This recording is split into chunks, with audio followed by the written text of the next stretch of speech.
right. Hey everyone, welcome to my first live stream ever, where we're going to be going over some music and how I orchestrate things. Glad you could join us. For those who are here, there's a couple of people here. This is great.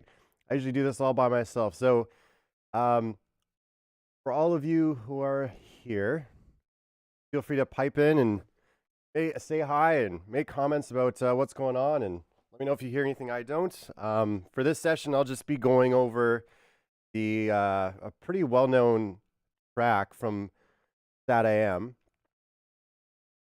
I call it Rescuing Cat, or Gotta Rescue Cat, and it's a really fun little cue. And so I've attempted recreating this cue many times in the past, and I can never get it quite right to the point where I like it or I'm happy with it. So I'm going to keep on, I'm going to attempt it again today, kind of build it up over the next couple days probably. So yeah, glad you could join me for this live stream. And yeah, I'm going to go through this whole process, and glad you could join me. So I'll probably be mostly quiet, but we'll see how it goes. So I'm just going to bring in that track here so we can all hear what we're going for.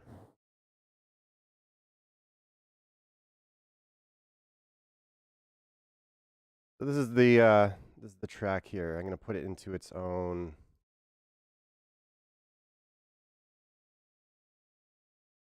that.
So it's this whole after the main theme. As you're listening to this, there's a ton of vocals, or there's a voiceover, there's a bunch of sound effects going on that's kind of getting in our way. So there's a really cool little audio trick you can do to get rid of that. FL Studio has this thing built right into it. But the way left and right channels kind of work with each other is you got your left and your right. They're two separate signals, and any signal that's the same, your brain interprets to be in the middle of, right? So if you were looking straight at like a car or something making noise or whatever, because it's right in front of you, the sound of it is coming into both ears at the same time. And so your brain interprets that as the middle. Now, what we can do with that to kind of trick things is if we send an inverted signal to each side, like left and right, like an inverted signal to it, it'll actually get rid of the middle, and that's where a lot of voiceovers sit. So voiceovers and a lot of sound effects tend to sit right in the center of the mix. And so if we can get rid of the middle, you'll hear a lot more orchestra, a lot more of what's going on in the background. So you'll hear a lot of reverb, you'll hear sound effect reverb as well, voiceover reverb, but it actually gets rid of a lot of the stuff that's kind of getting in the way. Unfortunately, we'll also probably get rid of a few instruments in the orchestra and the bass, but at least it kind of clears out the bushes a bit for us to hear. So here's the difference.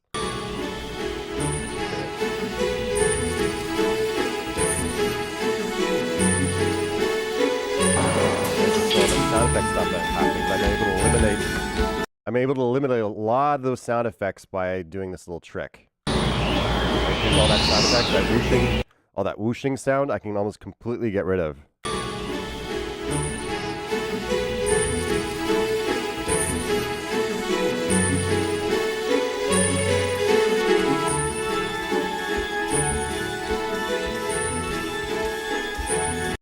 if you're listening, you can still hear the reverb of the steps of the robot, like right around. Yeah, right there. Yeah, so that's without it. Cool, huh?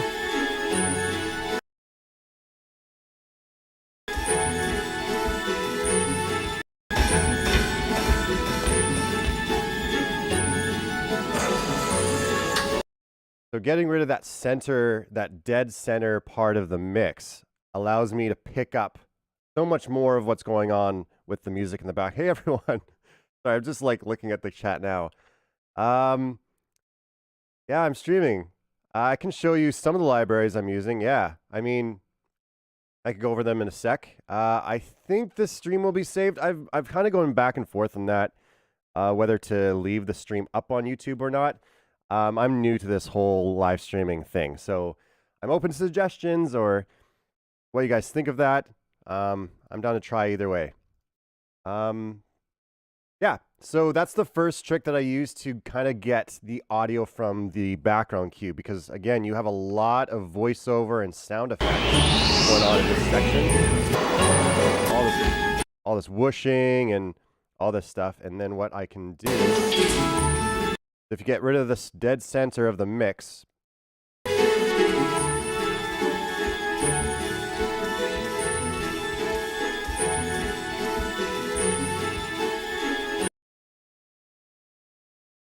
so gets rid of a lot of it, so that's kind of nice. There you go. Cool. So the audio mix on your end is a bit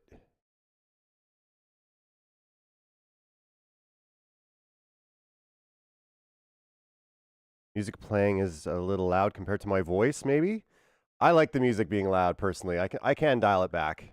And we'll figure it out as we go, because all these instruments are going to be played at different volumes, and I don't have a lot of compression built into my stream. I don't have a good streaming rig, if that makes sense. Some people have entire like sound boards and sound effects to control their voice or whatever. I don't have that, so I'm just going directly in.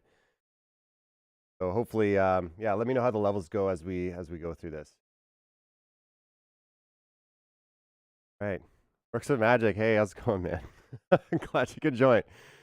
All right, so I'm gonna dive into, again, I'm just gonna kind of go through this, kind of show you what I do, and yeah, see how this goes. So yeah, the goal here is to figure out what's happening audio-wise, what the instruments are playing, try to get a basic skeleton going.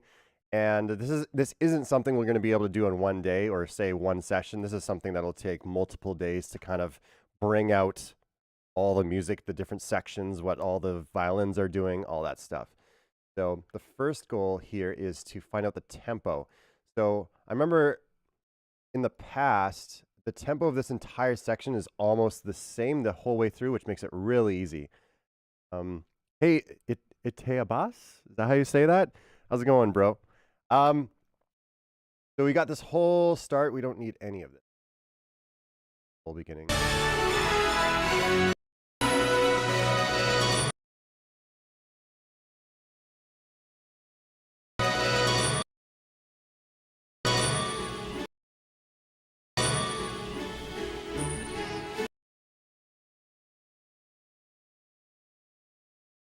A lot of trial and error here.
All right, that's pretty close. I imagine Michael DeVera, when he was putting this type of stuff together, was just like, 150. I'll just leave it at 150. Picked a number and went for it. So very helpful in this end.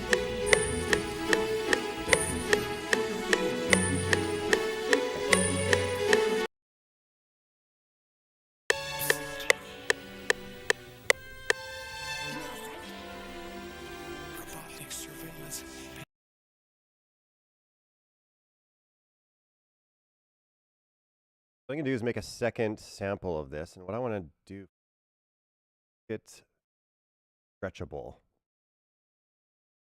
The reason why is if I take kind of a second version of it, separate from this one, what I can do now is if there's any fast sections where it's like, which there's a bunch of runs when Sonic gets to the elevator section, there's a bunch of stuff. I can actually slow it down by stretching it out.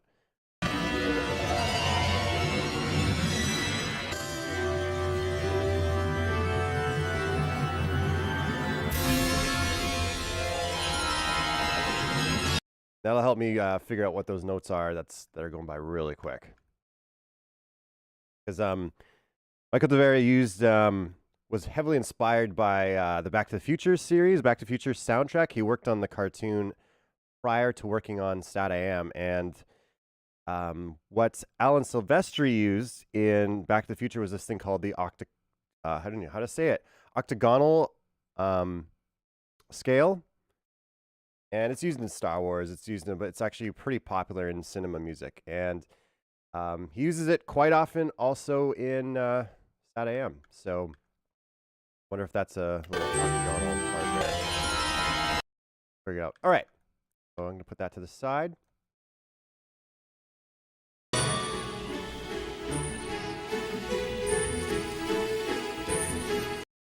So the first thing that stands out to me is that violin thing, that da da da da da da da. Let's see if we can get that going.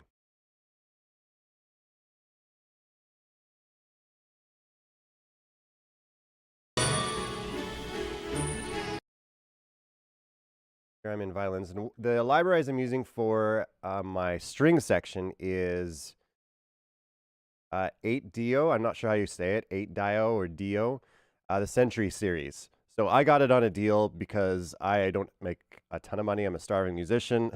So I got it on sale, and it's worked for me so far. I haven't seen it a lot on a lot of lists, like recommendation lists, which is kind of sad because I find it to be very intuitive and I like working with it. It has its quirks, but I think every library does. So that's what I'll be using for strings is the 8Dio Century series. Let's figure out what that is. So I've got a piano here.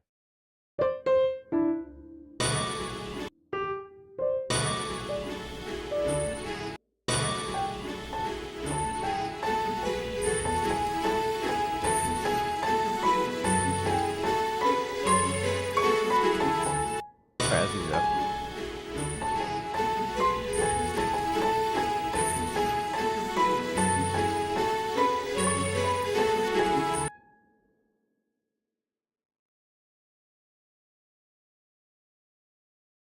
So the way this works, just so you're aware, there's a bunch of things called, a bunch of different ways to play the instrument. There's spiccato, feather, legato. There's a bunch of other ones that I could put in here. I'm going to leave those out for now because every time I add one of these, it adds more to my RAM. If you can look up here, here's my RAM usage. I'm almost at 40 gigs. It's ridiculous. These things take up a lot of RAM. So I try to make sure that whatever I put into whatever, what is it called? Articulations, I make sure I make use of. So what I'm going to do here at the bottom end is, if you look over here, as I move this around, it actually can switch. So I can switch mid pattern to a different articulation as needed. So what I'm going to do for this, just to kind of get going, is I'm going to go to the legato patch.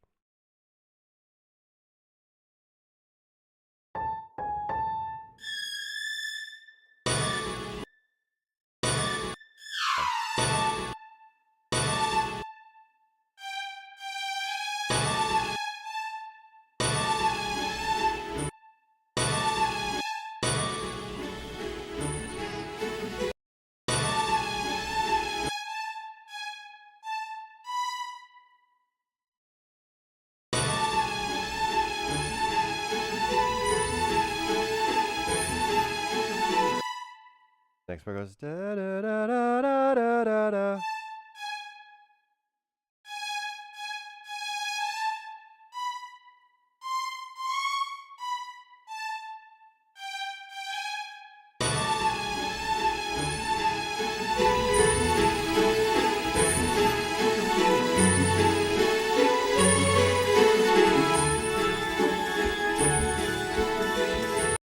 I think it just doubles that. All right.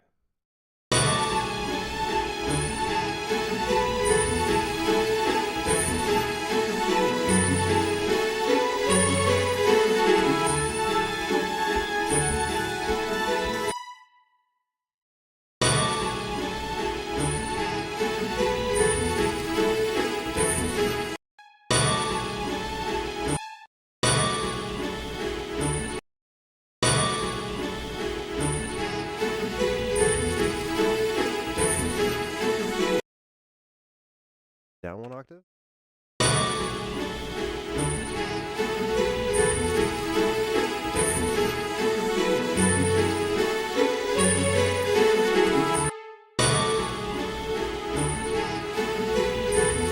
That's too low.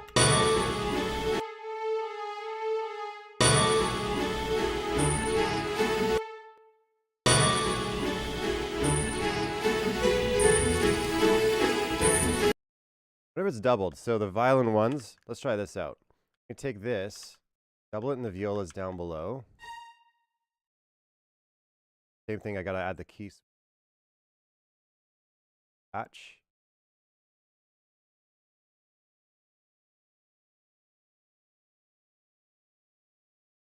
Setting the loudness or the modulation for these. So dynamically, a little bit quiet.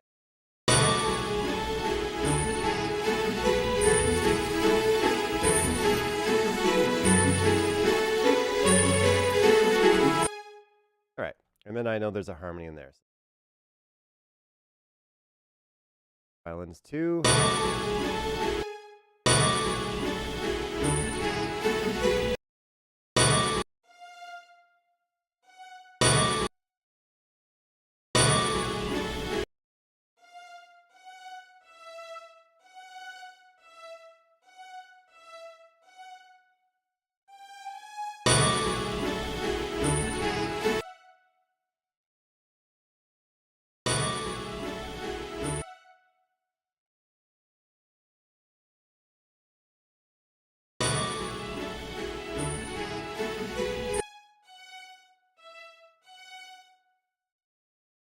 Doubled.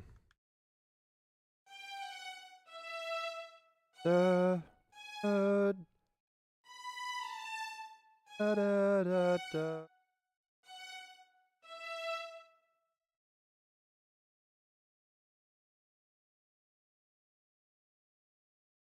Sorry, just go back to the chat here. Remember you attempting to reduce this track a while back by request of, yeah, J Foxfire. Yeah, I've been working on this one for a while. There's just this string part drives me crazy because I can't quite. In the past, I wasn't able to quite get what I wanted from it, and also just hearing the stuff going in the background, I couldn't quite get it right. And if I wasn't happy with it, I didn't want to release it or put it on YouTube, if that makes sense, because that makes it a little more final. So I'm gonna keep on trying at it, and I figured I'd give it a shot with everybody watching for some reason.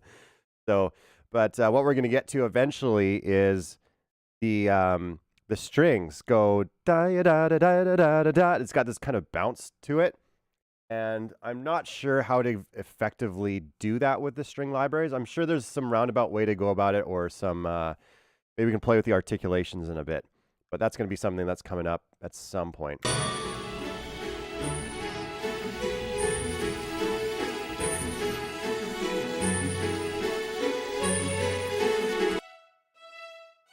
All right, cool. So all together, get rid of the track.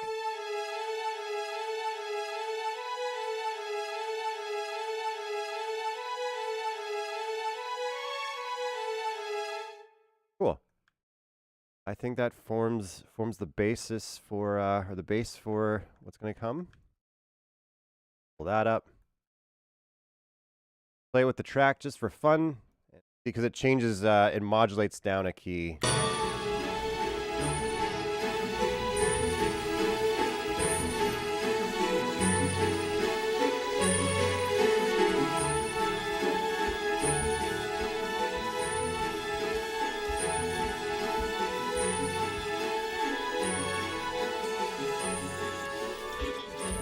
Okay, so it changes here.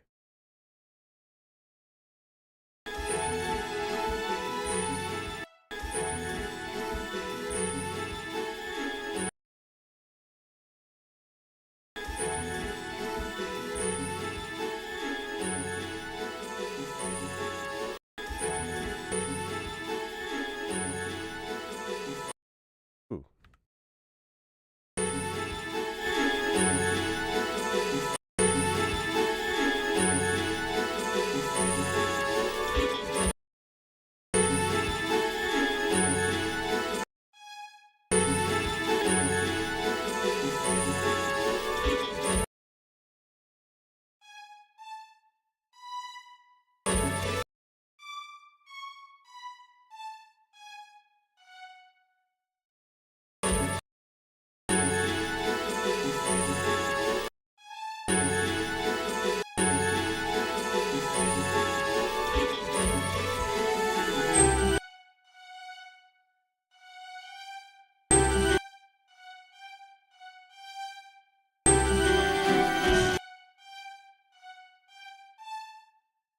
All right, then we probably can copy and paste it from the other section. It goes down from A to, grab all this fun here, but down to here. All right.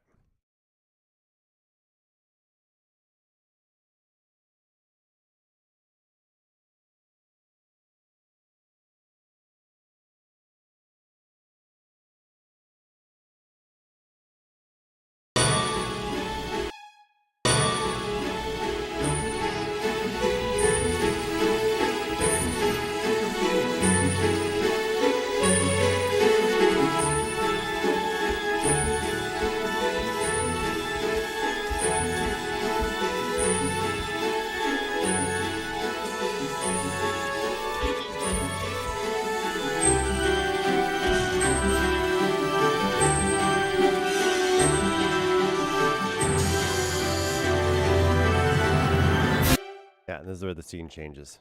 The elevator. All this, don't need that. Cool.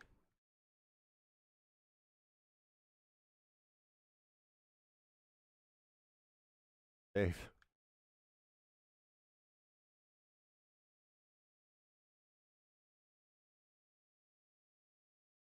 Harmonies.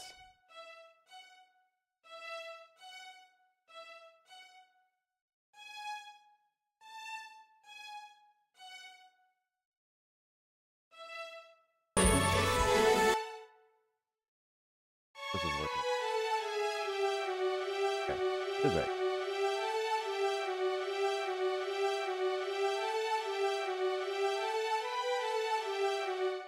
That'll change probably at the end. I think it just continues on and then it rises up to that elevator part.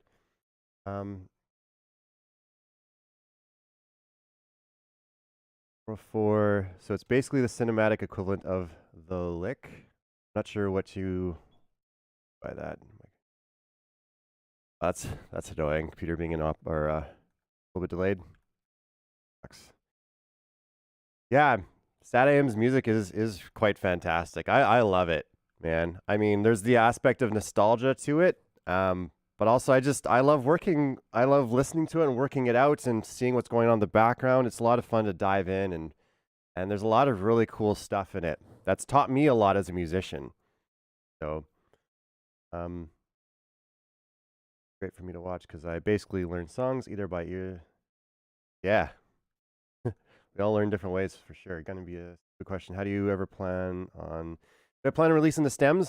Do you mean like the MIDI files? I wouldn't mind releasing MIDI files. Sometimes they can be a little bit janky because I'm dealing with You guys getting audio? Okay, you are getting audio. Why is it saying audio? YouTube just told me you're not getting audio. Is that true? You guys can hear me, right? Wait for a sec, but I'll keep going. I'm assuming you're hearing it fine. Where were we at? Releasing the stems. I could release the stems, or I could do the MIDI files. The thing about MIDI files, like right now, this is pretty clean. All of this, how this looks. The thing is, once I do a heavy amount of editing, this is going to be all over the place. So like this note will be a little bit longer. This might be a little bit longer. We'll have a bunch of keystrokes down here. Okay, you can hear me. Okay, awesome. So it'll look very different and almost unusable in another program, but I'd be down to release MIDI files or make suggestions if someone asks. Yeah, I don't have, this isn't like some secret. So yeah, if you're like, hey, can I get this MIDI file? Or if I can, what's the violin part at the beginning of that Gotta Rescue Cat cue? I'd be more than happy to DM you or send you a Google Drive link or something. Yeah, I wouldn't mind that. Again, this isn't some secret project of mine that I can't let anyone know what's going on. I mean, this is all, I'm not sure if it's public property or how it all works, but this is for the community, man. So if you guys are like, can I get the violin part that you wrote out or whatever, I'd happily send you what I've done. I did a little bit, some of you might know that Sonic SatAM RPG being done by Reggie. He's asked me for a couple of different parts for different songs here and there. He's a good musician in his own right. Yeah, he's fantastic. He's got a great ear. He's super creative. He's asked me here and there for a few different parts for different cues. So I'm happy to, what do you call it? Take requests that way.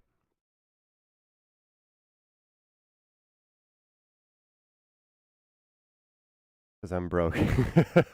I know how you feel, dude. My payday is coming up this Friday. I am poor until this coming Friday. So I'm living off of a couple of eggs and coffee and water. Maybe bread. I totally get it. File editing stuff because I'm broke. Yep. SatAM's OST has this magic I really love. A bummer the master tapes, which are most likely lost, or even CD copies aside from the one with the unused tracks, haven't been released. Yeah, they're probably, I wonder if they're sitting in some warehouse somewhere, like in the depths or bottoms of some studio lot somewhere. They're all there.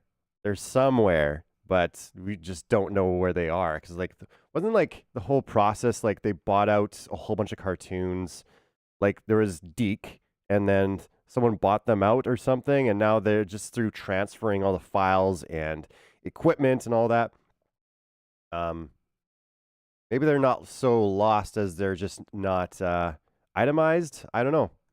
Yeah, but it is sad that we can't get like a soundtrack of them.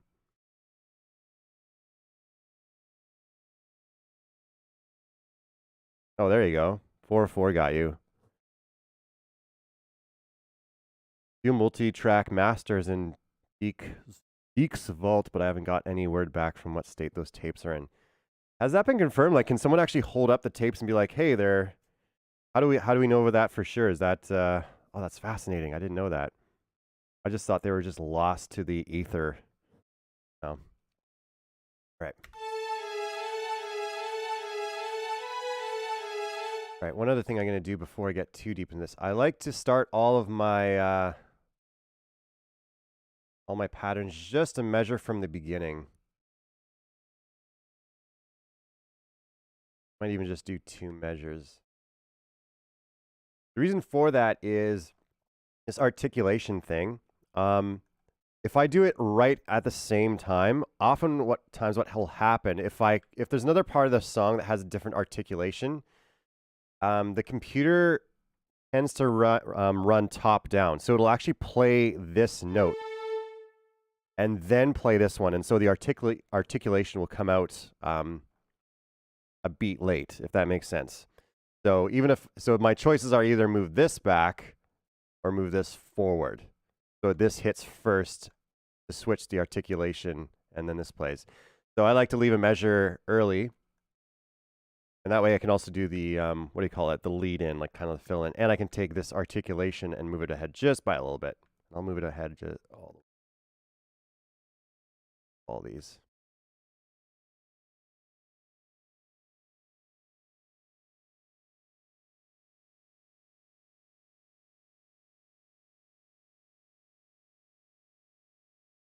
Right, so now those all should play correctly. This here to line it up.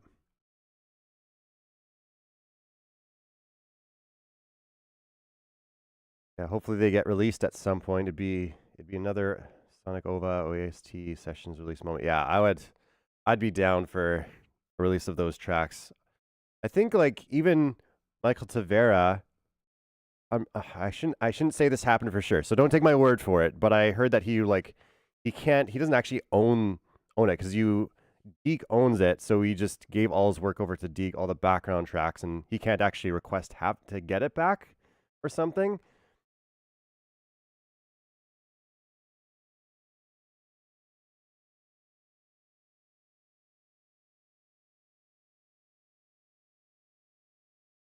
Most of them were shredded. Oh, shoot. In the editing process was usually the case with stuff back in the day.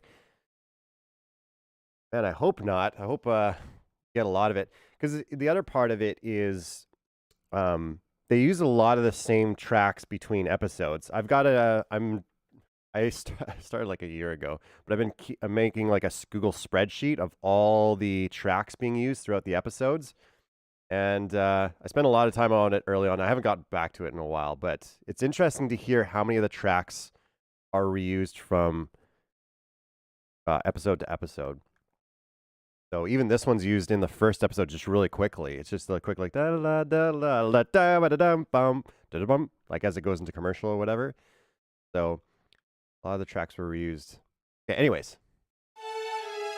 So we've got this down. Now one thing I want to... There seems to be, to my ear, if you can listen for it, kind of in the mid-range, there seems to be, I don't know if it's a viola part or a clarinet. I can't quite make it out myself what instrument it is, but it's kind of doing this like little, it's kind of like, I don't know, being fluttery around the harmony line is what it sounds like to me. So...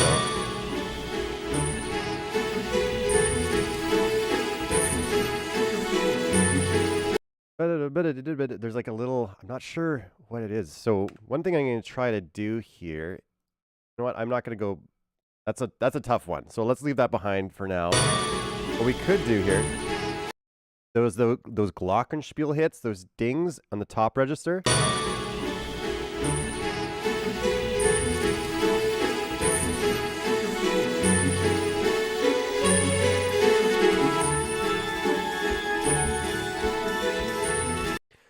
Although I don't really hear a tone to them. I'm not sure if you guys can hear a tone. I think it's just a triangle. So let's just put that in for fun here.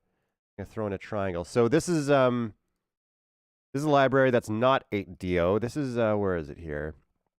For some of my percussion, I use a library called Symphony Series Percussion, and it's like the I think it's the basic version. You know, I shouldn't even say that. I got it on sale. So let's throw in a triangle here. Got a triangle. Send it to an empty track. Off to the side. Send it to 31. And the triangle here. Send it to percussion. Also being sent. 31 is our triangle.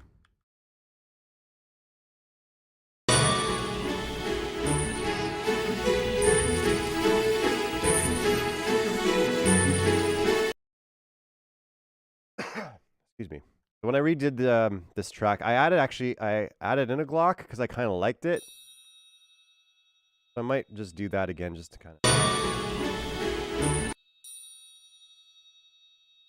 Triangles get annoying pretty quickly.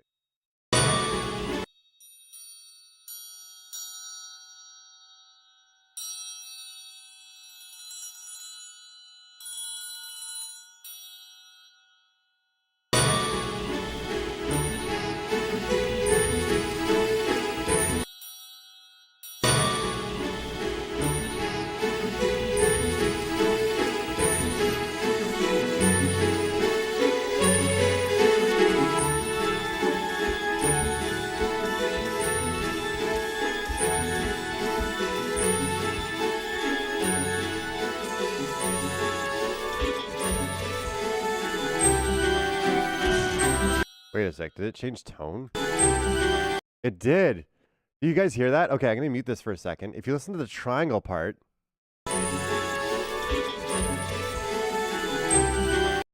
Oh, so there might be a tone. So here's the possibilities here. Either there's an actual tone, so maybe it's more of like a glockenspiel or some sort of tuned triangle. Or some of the MIDI tracks, or maybe some of the wave files, he just tuned down by a step.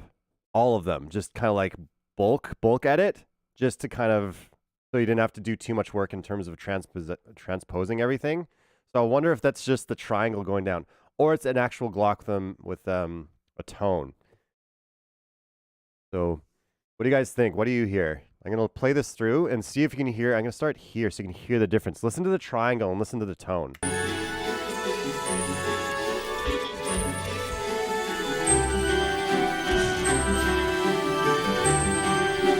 Hear that change in the triangle / glock?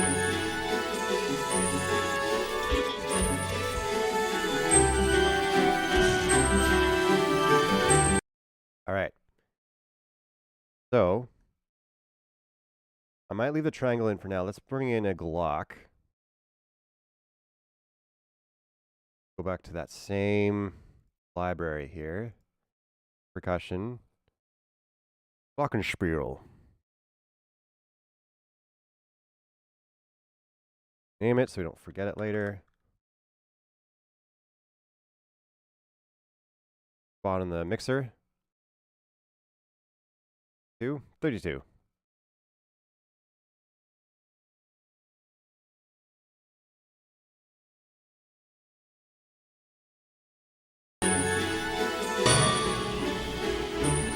If we're going to use it, we got to find the right tone.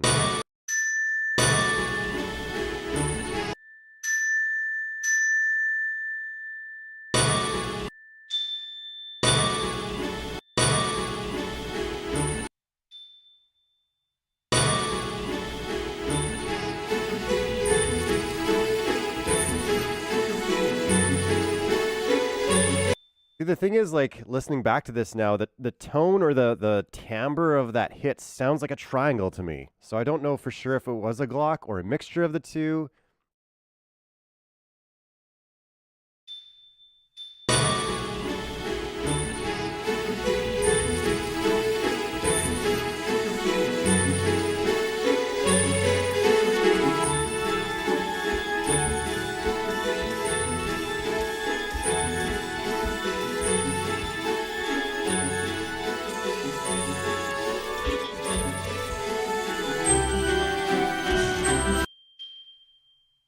Yeah, it's like the triangle was like at A, or it's a tuning fork. So we put these two together.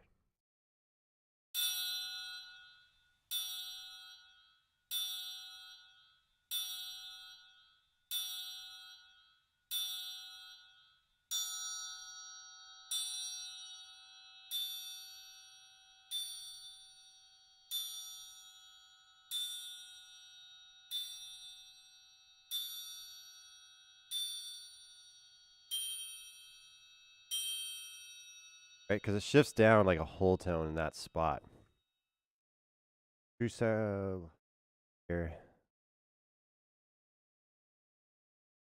I haven't watched Sonic SatAM yet, but it's next in line for my Sonic Media. Yeah, it'd be so good. Get that OST. The OST for SatAM, I'm a big fan as well. I don't know if you can tell. Doesn't own the masters. Yeah, same story with Peter Howell version of Doctor Who theme, the BBC. Huh. Oh, that's so fascinating.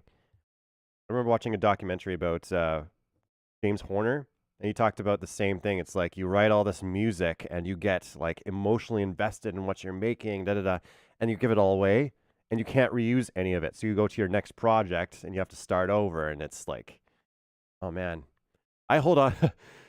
That's a whole next level. I hold on to all the music that I write very dearly. I guess that's something I need to learn. The art of letting go, I guess. The rejuice tracks will be very useful in our SatAM Polish Fanda project, which I already mentioned to you. Oh yeah. I remember that. How's that going, by the way? I remember you asking about that. Would love to help out in whatever way I can. How's that fan dub project going? Sounds slightly violin-y. Is that even a word? Yeah, it does sound. Yeah, you're referring to the. Yeah, sorry, I'm a little behind here in the chat, but the that part does sound violin-y to me as well. So it's tough. It's tough because I think it's a combination of violin and clarinet potentially, because that sounds fluttery as well. But the viola can do that too. I don't know. That's part of the mystery, and that's one thing. That's one reason it'd be great to have like a clear track at some point. We'll go more in depth into that at probably a different session. But yeah, it's definitely probably a mixture of viola and clarinet or something. Table, yeah. Who's ringing the bell? Yeah, it's Christmas. Getting deeper in tone. When you say deeper in tone, do you mean like the pitch goes down, or do you feel like it gets deeper, like the sound gets deeper, or like I'm not sure how to better explain it? Because if the tone is getting deeper, sometimes that gives an indication that the waveform that's being used is being stretched.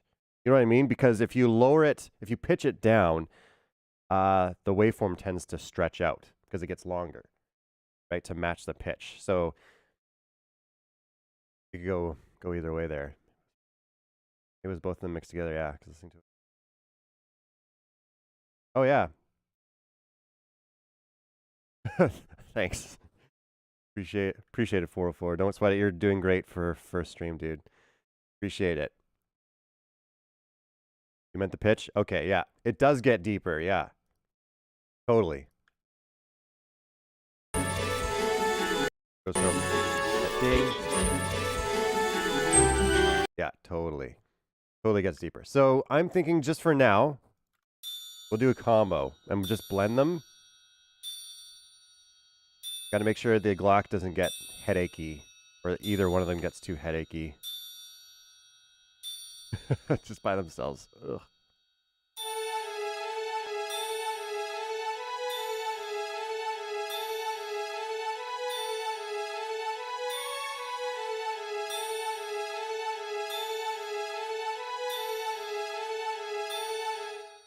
A lot of that.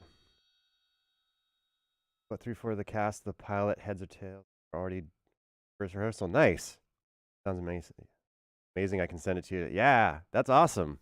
Man, that must be so exciting to like have rehearsals and like see how it all sounds and starting to get like a kind of like it's all fuzzy at first, and then you start to clear the bushes a bit and you start to hear more and more of what it sounds like. That's so exciting, dude. And I hope that goes well. All right. Next on the list here.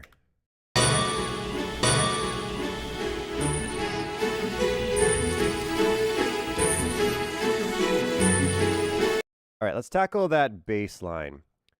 So it's definitely pizzicato. Listen to that bass. And so what we need to do. So remember this little audio trick. I don't know if everyone's there for that, but we're using an audio trick right now to get rid of not all of it, but a lot of the voiceover and the sound effects. You notice in this track you haven't heard a lot of it because we're canceling out the center channel, if that makes sense. The center part of any mix is usually where the voiceovers and sound effects sit. So we're canceling that out right now, which makes this sound so much more clear. But the unfortunate thing is some instruments are also in the center. So one of those instruments typically are the basses. Typically you want to have your basses right in the middle. And I think that's what's happening here. Either than maybe the cellos, they're panned slightly to the right. So what I'm going to do for this is I'm going to add in a parametric EQ and get rid of a whole lot of high-end stuff and get rid of this noise canceller or middle canceller plugin.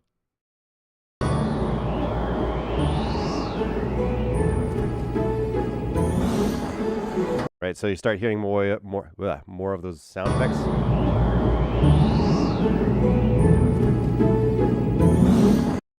Boop, boop, boop. A little bit of like arpeggiation happening in the bass. So what am I gonna go to the cello. You'll see here there's no pizzicato, but we can add that in. So I'm gonna move this off the screen.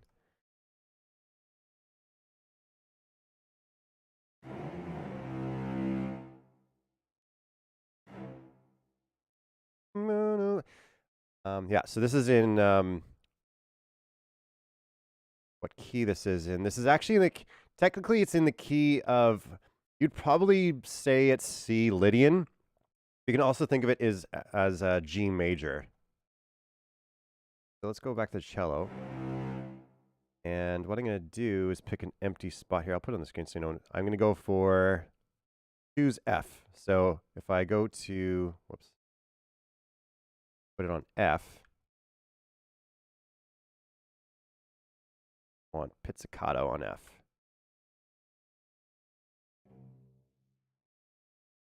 Right, so now, got a little boob. Hear that? Dial it up a bit.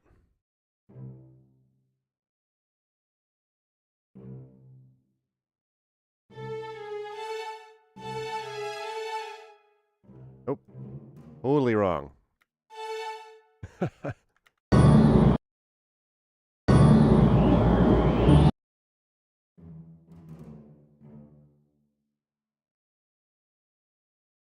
Oh, okay. Got this wrong. D Lydian, or the key of, could be in the key of A. Oops.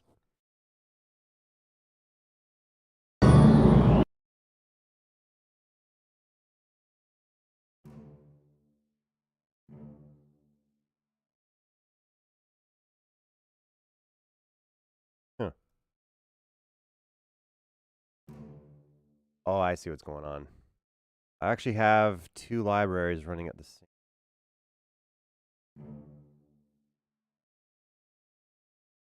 Sticking it out a bit. What I'll do, bring up just a bit, just to kind of give it some. Okay. All this makes me want an actual Sonic SatAM movie. I know it would never happen, but imagine if, yeah, dude, imagine it all the time. If only. I would love that. It'd be so cool. Figure out what the bassists are doing.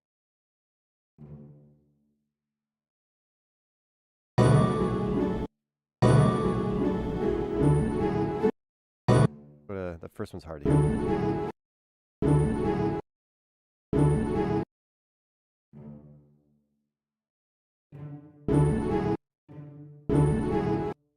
Is that going bum bum bum?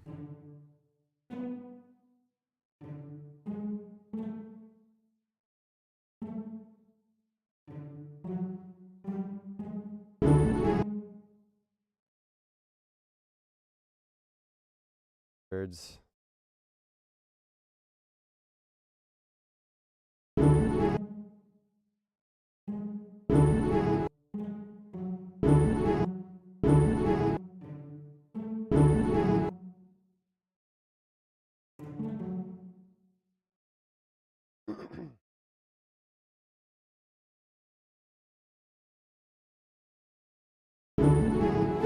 Okay, so if we're listening to that bass pizzicato part, it's either going dun, dun, dun, dun, or it's going dun, dun, dun, at least to my ear, or it's going dun, going all the way up there. I doubt it's going that high, but dun, dun, dun, dun, dun, dun. You hear that? Dun, dun, dun.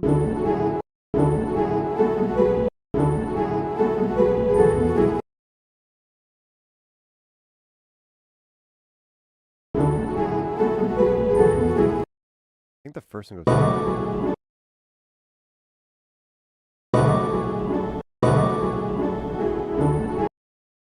like a lingering. What is that?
definitely goes to the E next.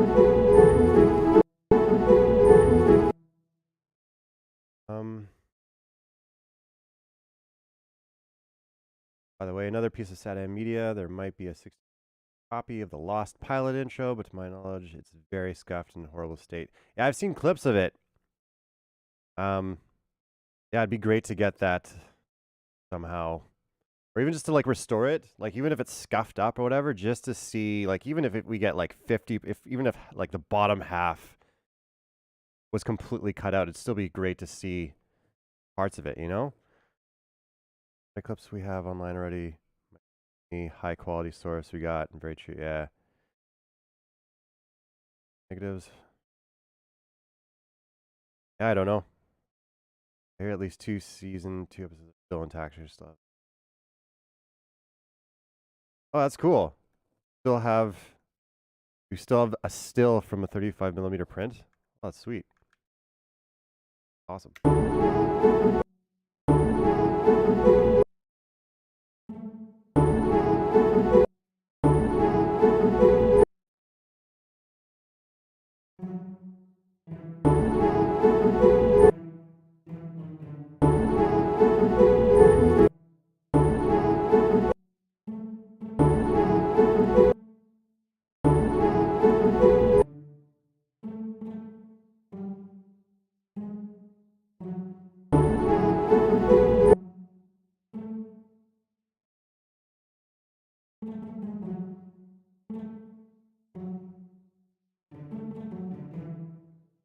think this is how it goes.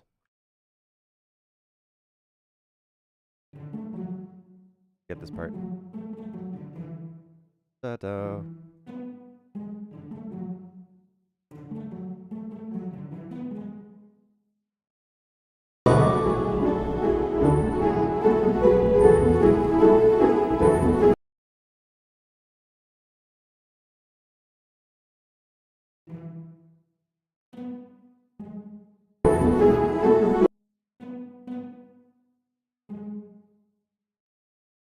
Third.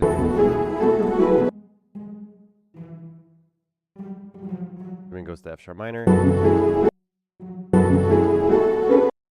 yeah, I can hear the bass come in there. Where are you? Boom. Sounds more octave. That happened before.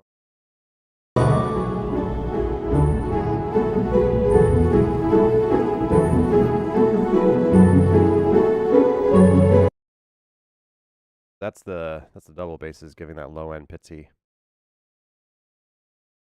Come on, let's add those in. So this just to stay consistent, let's put them on the F as well.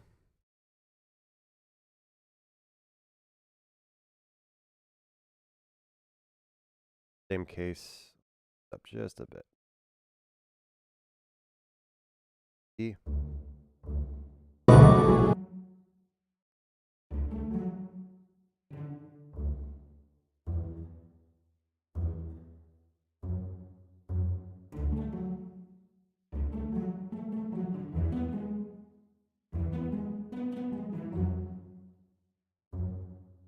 right, I think these are going.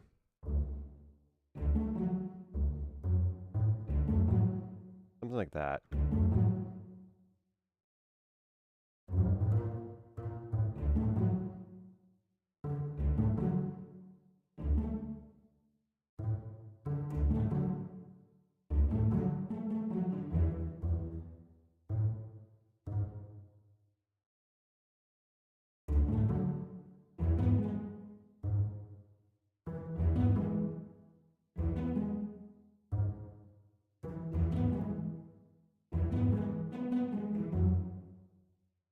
Think that's what the bass is doing?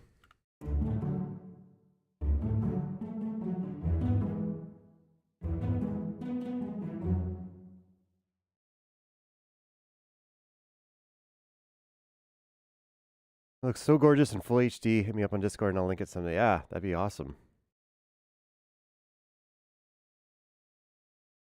Have it memorized. You don't have your Discord name memorized. There's, love it. Love the guys love that you're all like connecting, getting more of the Sat AM community, talking with each other and hanging out. This is awesome.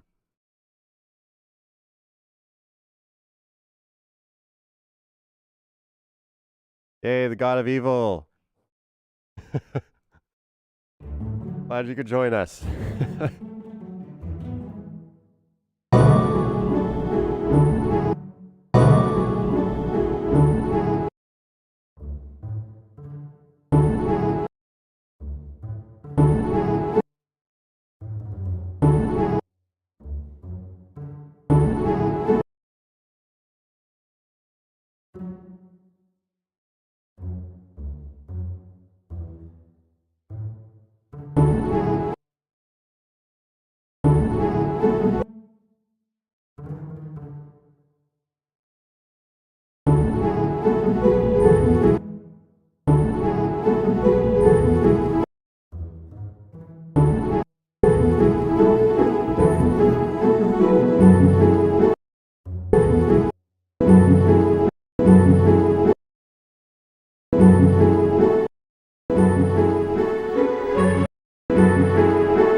Yeah, as soon as we bring back those sound effects to get at the bass line a little bit more, it becomes really muddied.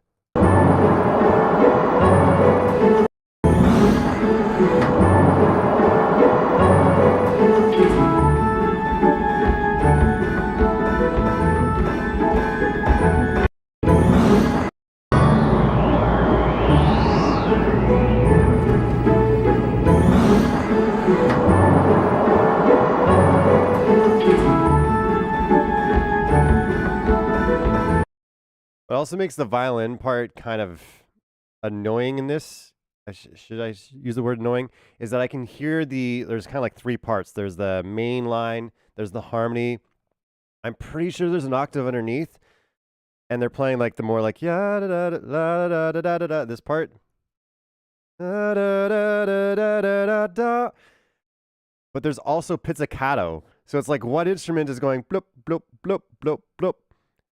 They must be doing some split thing, or he added in more strings, or there's more sections.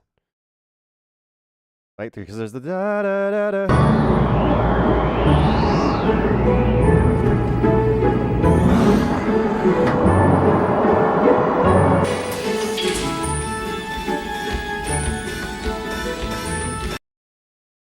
That's cheating. Can't have that many string parts.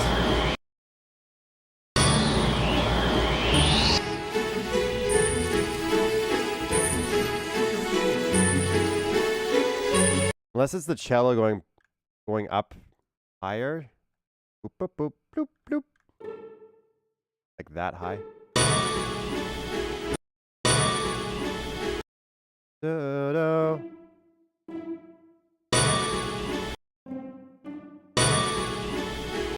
Maybe that's what's going on.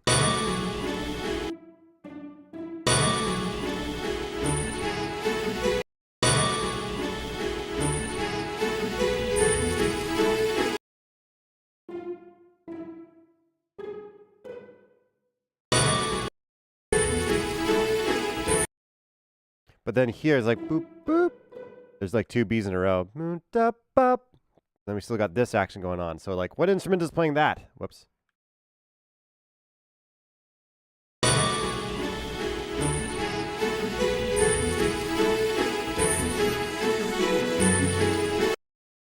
I don't know. That's one of the tough things about not having clear audio is like, what is happening in that section? Is he adding more? Is he splitting the sections up, or what's he doing there?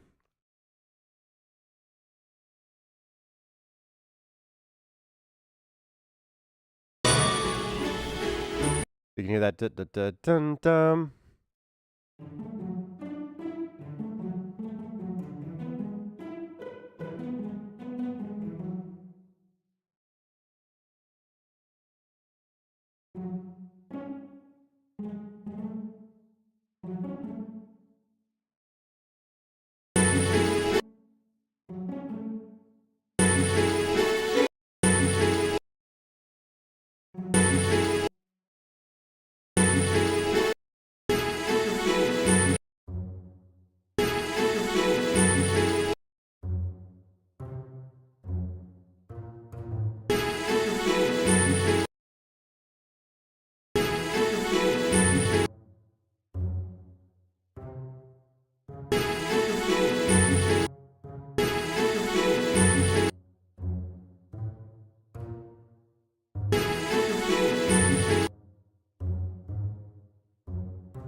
That middle one doesn't sound right. Maybe it's crazy.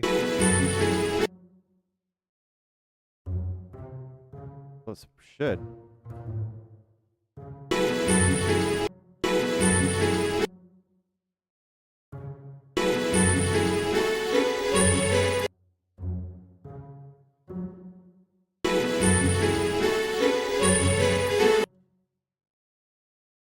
What do you guys think of the second note? I don't know if you can hear it. It doesn't sound, I'm not sure if it's my ears or whatever. It doesn't sound like the right note for some reason. It doesn't resonate well. It's the right note in terms of the chord. Like this totally would make sense. But if you listen to the resonance afterwards, it feels like it's fighting something, and I'm not sure what.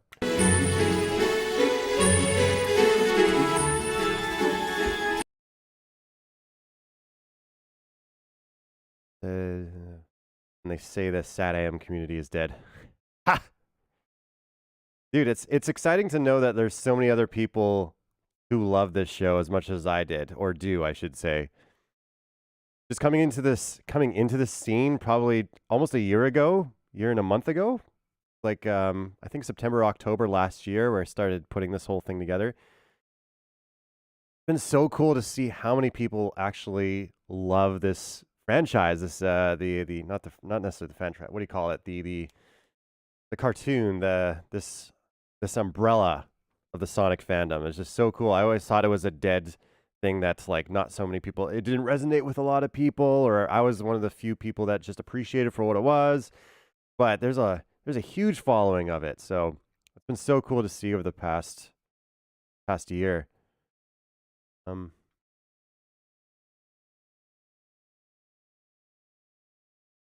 Hit me up and we can talk stems. Yeah, that'd be great. And this looks so advanced and crazy, the software using. On the other hand, I'm comparing it to me using a site to make music. Some people don't really have a budget. Yeah, dude. I'll be honest, my first several years of using this program, I used a cracked version. I don't know if now I'm going to get arrested, but the first little bit to learn the program, just to have something. And then I got some student loans for school and decided to buy it. So that's what happened with me. So I got it on a deal again. But the great thing, here's one thing that's really cool about this particular DAW is what is called Digital Audio Workstation, DAW or DAW. FL Studio has lifetime free updates. So you pay once. Yeah, confused, sorry. You pay once and then you get forever updates. So to me, that's well worth the investment. A lot of other DAWs will have you do subscriptions, or a new version comes out, you have to buy the new version or whatever. FL Studio doesn't do that. So it started out as like a pattern. Like this thing is a whole based on patterns and whatnot, and that's how it started. It didn't start as like an audio workstation as much as say Pro Tools or Cubase or Logic. It's gotten better over the years, and they have plans to do more standardized audio recording stuff. You can still record audio; it's just not as intuitive or as user friendly, I'd say, as say something like Pro Tools. But if you want a program that's going to be like lifetime updates, where you don't have to spend money every year, I highly recommend FL Studio. I love working with it. I've used it for years. You buy it once and then you have it forever. So great. All right, back to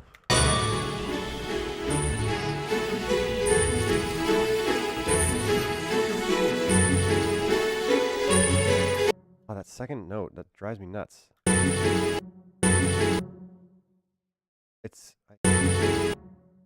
Sounds right, but doesn't.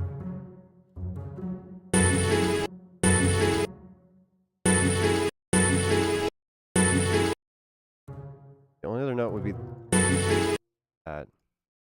Make any sense?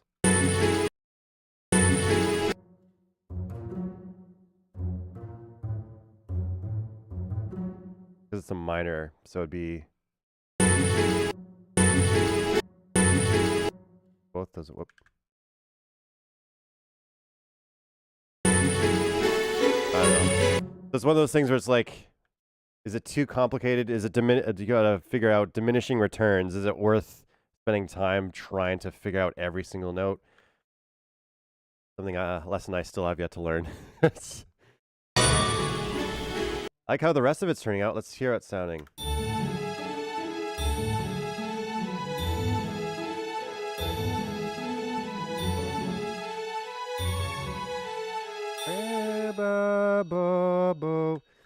All right, let's go to that because that's kind of a fun part.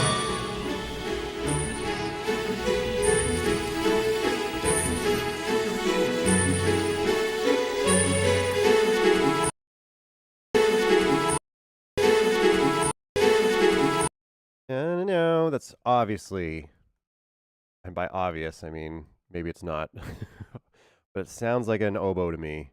You know, doo-doo. And it kind of like almost sounds like it flips down. Bio, mao. So we can get a little bit of a legato patch in here.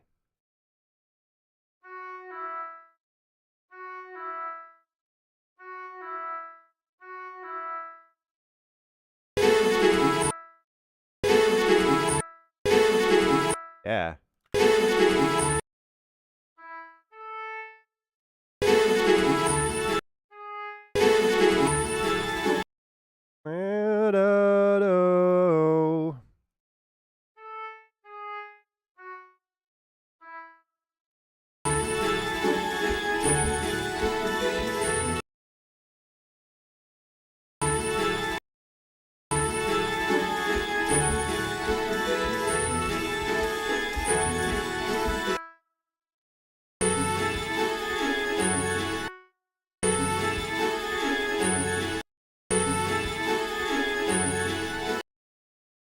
So here's another interesting.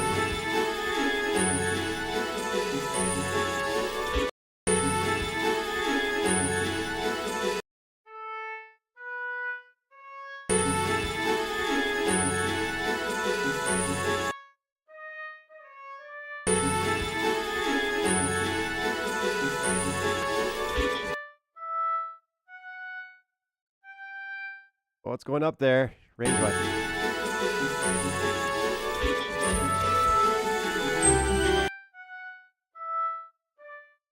And we'll get the flute in there too. It doesn't help that you don't really have a budget. Yeah, I get it. Sam's 14 years older than me. Jeepers. Way to make me feel old, dude. Also, Saturn turns 30 next year. Hey, Reggie. Let's go. How's it going, bro? Love seeing the sausage get made. I'm doing great. How about you? So there's that little flip here. I might combine these, make them more legato sounding. All you need to do that, let's just see how it sounds. When you connect notes, when notes play over top of each other in legato patches, the script will try to combine them. And so it'll sound, when they're separated, here I'll show you, like this, you'll notice that each note has its own, it's very like, almost robotic sounding. But in legato patches, if you combine them or overlap them a bit, it almost sounds like there's a player behind it.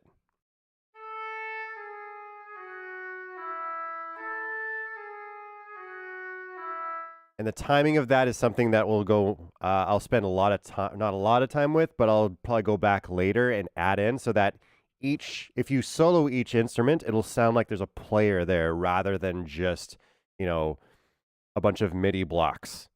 You know what I'm saying? So that'll be something to visit later. But I'll get the actual orchestration in and the, what do you call it, sequence in.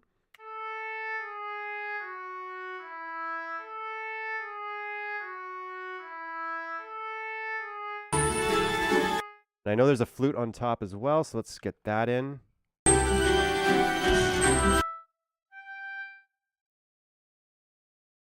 Flute in here. So I'll just copy and paste it and then put it up an octave. I think there's a flute here. That's on the wrong setting. Not the piccolo. flute. Make sure it's on chorale.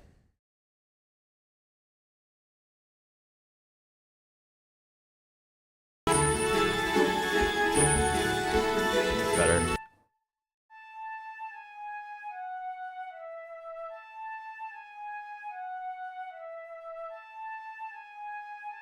See if the instrument can go this high. Hey, let's go. Okay. You can throw in that little flip thing that the oboe does on the flute as well. Boom. See if it works with the flute. Nice.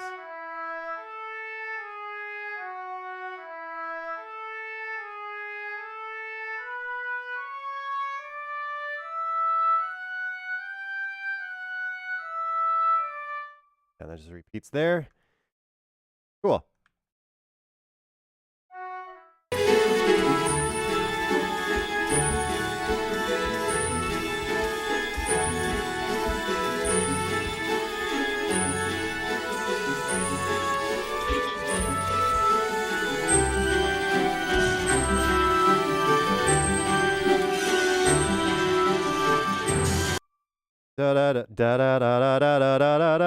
There comes this like crazy, I think it's a diminished scale rise. Might even be octagonal.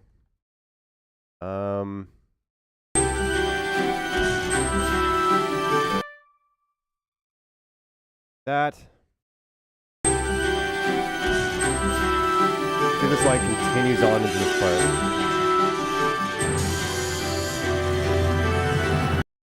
Does it? I feel like I can hear it down the register.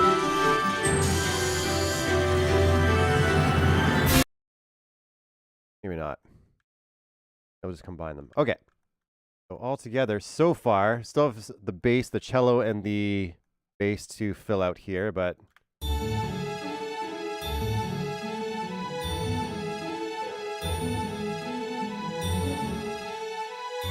bass just drops it.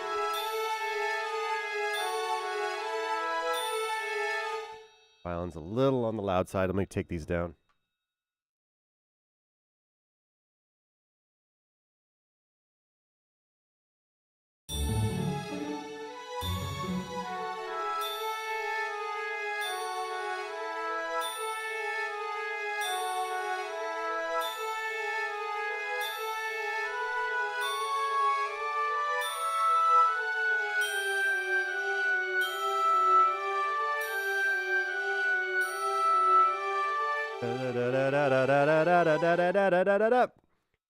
Rise up into the next section. Okay. Now let's finish out bass lines.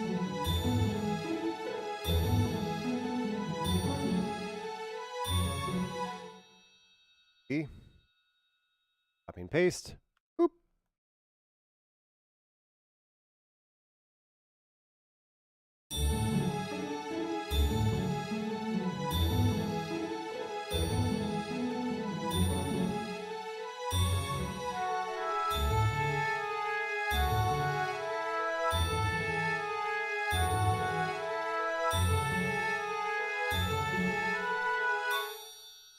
Chord goes twice.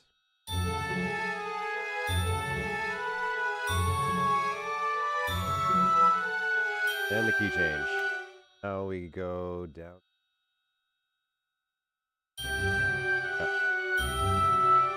E Lydian.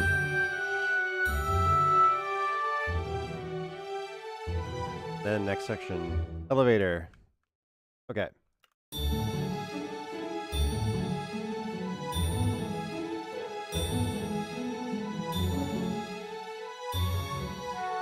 All right, so the other thing I want to work out just now is you notice all the velocities of all of these notes. You just do the bass alone. If you have a player playing this, they're not going to go bum, bum, bum, bum, bum, bum every hit, right? That'll just tire out your fingers. So what I'm going to do here, try to grab all the top notes. make them like probably here. Grab all the middle notes. Make them just a little bit quieter. And then again, in an effort to, why isn't this working? In an effort to make it sound like an actual player. Here. It just does not want to grab these ones for some reason. Make these a little bit quieter.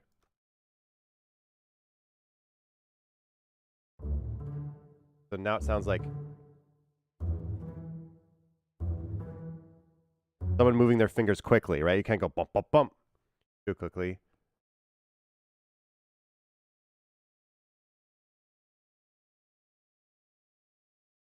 Who is this?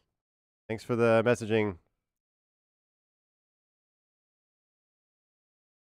For the site promo. I think I got it. All right.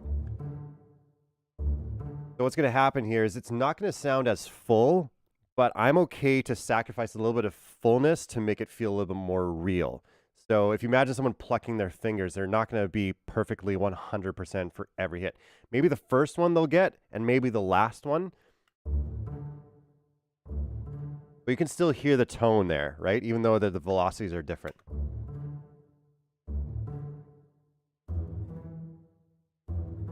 It sounds more like someone plucking the strings rather than a bot playing it, so to speak. So, really question. One thing for this, let me back up here. Oh man, I missed a whole bunch. Going, love hearing these layers. Yeah, there's a whole bunch of stuff going on. It sounds more organic. Yeah, playing around with the legato patches and doing these small little things, and you go through every instrument and try to make it sound like an actual player as best you can. Just makes the whole performance feel more alive, you know? Damn, this newest nuance is crazy. No wonder your finished project sounds so good. Doesn't come, yeah, it's doesn't come with consequences, I guess is the right word. It takes a lot of time to go through each one and trying to make them each sound like their own thing. So one thing for seeing all this slowly being built really gives inspiration for me. Oh, that's awesome, dude. Yeah.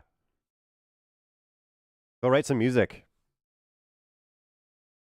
Unrelated question, but what are your thoughts on composers such as Wendy Carlos? I'll be honest, I am not very up to date on my composers. I'm like really bad with it. Other than like famous movie composers or whatever, so I don't know who Wendy Carlos is. If you want to link some of her work, that'd be cool. Bot in chat, I think I got it. Stout Productions, yo, it's my guy. Hey, how's it going? Dude, I love your animations. I've been following you on Twitter, and I love the work you're putting in for those rejuiced scenes and such. They're so good. I love it. Sounds way more real, which is more important. Yeah. Work is loved on the Sonic Rejuiced Project Discord server. Really? Oh, that's awesome. I didn't know they used it on the Sonic Rejuiced Project Discord server. That's cool. I'll have to check out the Discord server if they're using the stuff. Oh, that's so cool that they're using it. That means a lot. And it makes me want to work harder. She did stuff for The Shining, Tron, and Clock. Oh, okay. Those soundtracks, so good. I don't have any like comments for it at this point, but that definitely makes me want to re-listen to them. Check them out again. All right, let's get that cello part in there.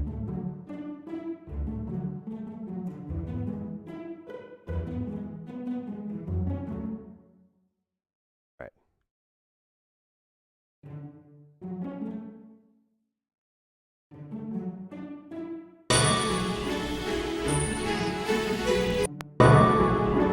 All right, so one other trick I'm going to try to do. So we've got this center canceling stuff, which is probably getting rid of a lot of the bass notes, unfortunately. There's this thing called phase, and I kind of think of it like if you have an orchestra on like a rotating table, this is like slowly turning it. So you get better angles into kind of like viewing into the orchestra. So I'm going to try this out, see if I can pull out the cello part, or at least what I'm thinking is the cello part, what I'm assuming is. So let's try that. Let's go just to the track itself. If you're wearing headphones, you'll really hear the difference.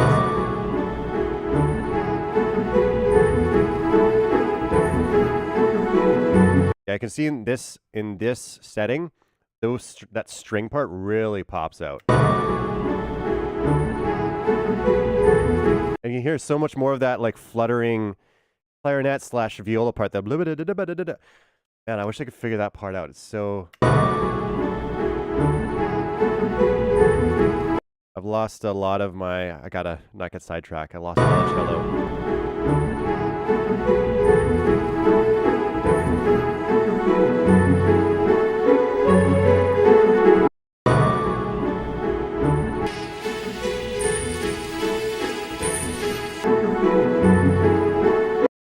All right, so let's try this out. There's one other thing I can use here. There's this thing called OTT. And what it means is, what it stands for is over the top. Because it compresses the snot out of whatever you put into it. So what I want is mostly mids and lows. I'm not sure, this might be super loud, so just watch your ears. Okay, that's fine.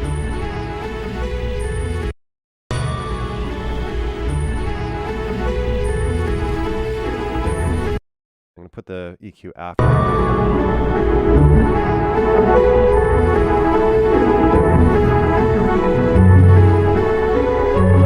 So interesting, it gets super loud in this spot for some reason.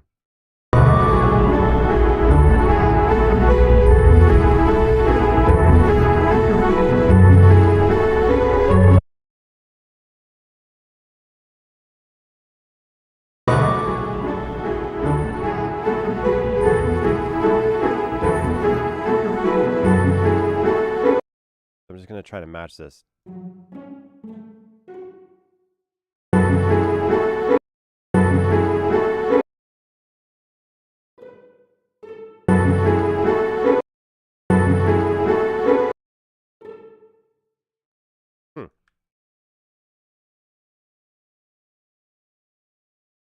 Tonic then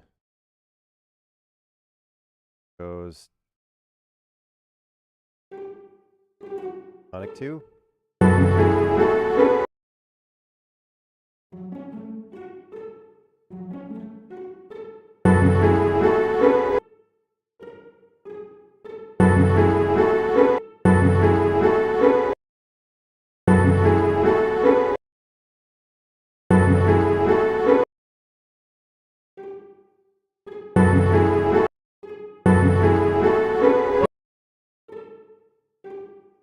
If it follows the same pattern as the other one, it'd be this.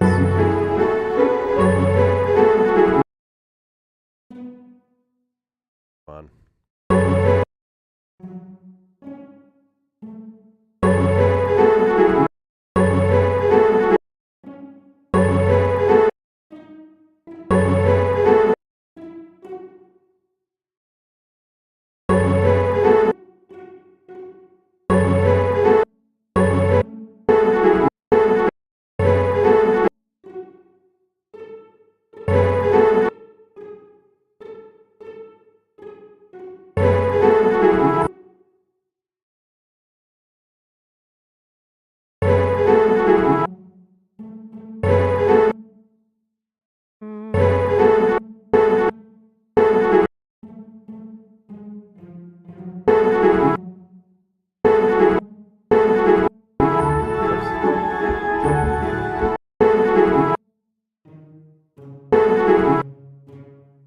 I think it's C sharp at the end there. That like sets up return back to the D.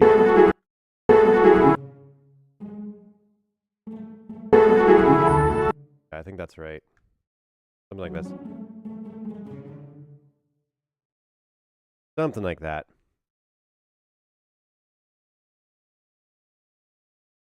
Hey, that's awesome. Thanks a ton. It would be amazing to make an animated film to show based on what Ben Hurst wanted. Yeah. Dude, to get all his notes together, and that'd be so cool. Stuff is out of 5 rip of the... Oh, that'd be cool. Yeah, do it. Hey, Tactician Magician. Welcome here. Welcome to the stream. Thanks for joining. So what I'm going to do here is we've got basically the same pattern. Get rid of this here and then just double it.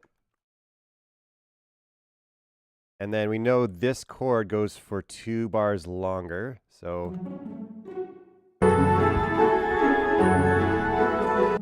do the bop, bop, bop, bop. Da-ba-da-ba-da-bum.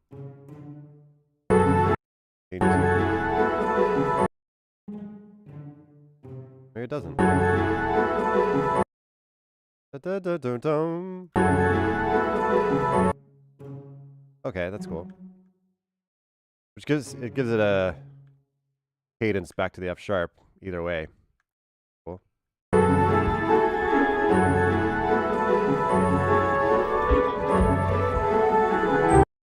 I think it's just doubled. Oops. I think it's doubled. And then this would go to whole step down to the C. I guess that could work. What I'm going to do is just copy this whole thing. Maybe not the whole thing, but the whole first bit. Copy it here. Move it down. Step. All right, now just for fun, let's listen how this sounds.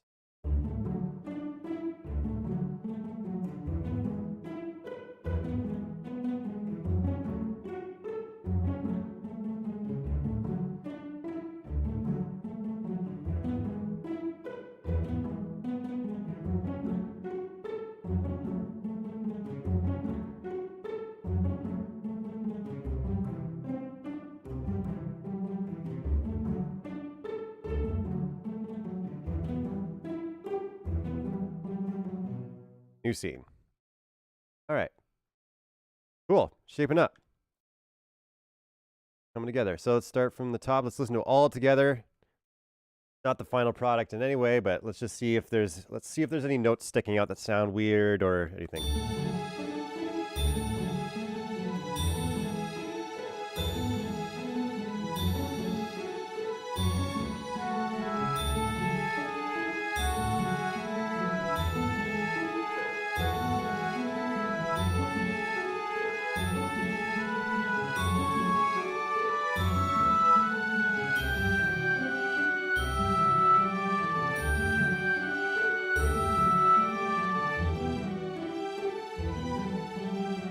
All right, cool. That's a good start. That's a good foundation for what we're going to be building on. So we've got our bass parts. We've got our violin part and the viola. We've got that really cool like little middle thing that I don't know what's happening. Maybe we can figure that out together sometime. The one other thing that's in here that we don't have is this like high-end, I think it's piccolo, or it might even be a synth that was added afterwards. There's this like high-end, I can't even describe it or like sing it, but it's like, ooh, yeah, it's like, it's really high. Let's see if we can pull it out here. Get rid of all this EQ.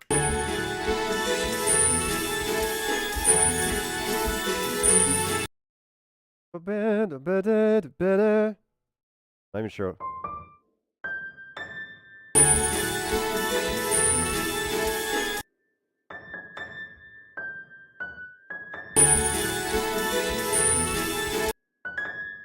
It's like somewhere up there.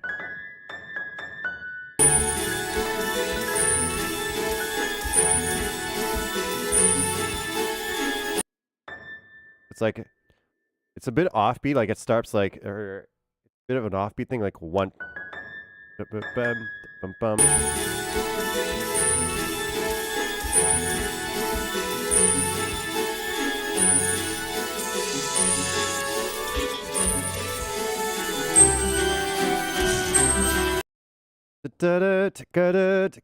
Something like that. Actually, you can hear it better in the next section. Over there. Let's try. I'm going to put it in on the piano just for now. If anyone knows what that instrument is, it might be a it wouldn't be a celeste. No.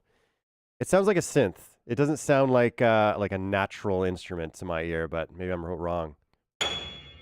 Whew. Da da da.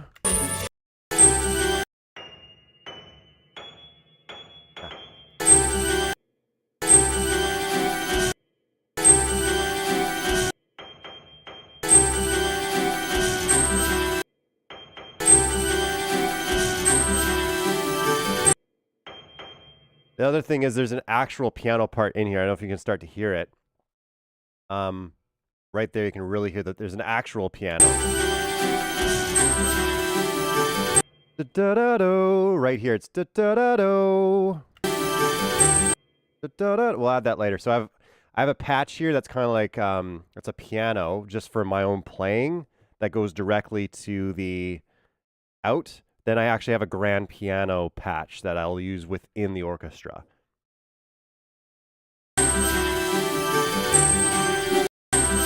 Go back here.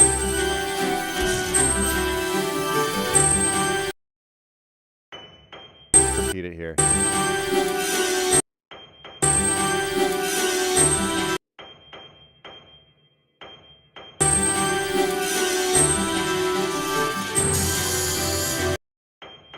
Keeps going, even through this part. And then you can actually hear it. It goes up with the flute there. It does that little run. So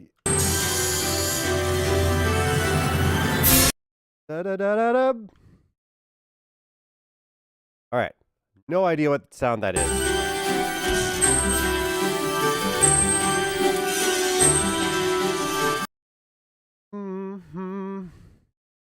So this is where it becomes instrument time or instrument experiment time. We could try a piccolo. It won't sound nearly the same, but it's an idea. Switch it to Marcato.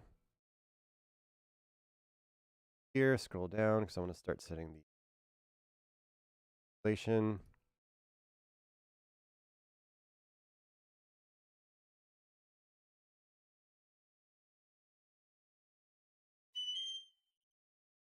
That way I can extend the second one. And the first ones, I'll do this in just a sec.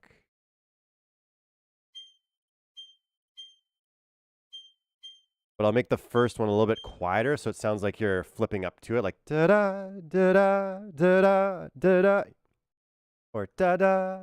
Because you don't want to just go ba-ba, ba-ba. No one plays like that. Robots play like that. That's how you can tell if a robot's making music or not.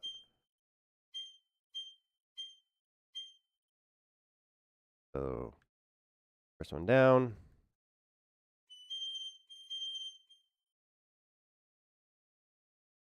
Try that just for fun. It might not work, but it doesn't have the ringing, the resonating ringing. Better than nothing. But that's the right register. How annoying that sounds. Try it with the track.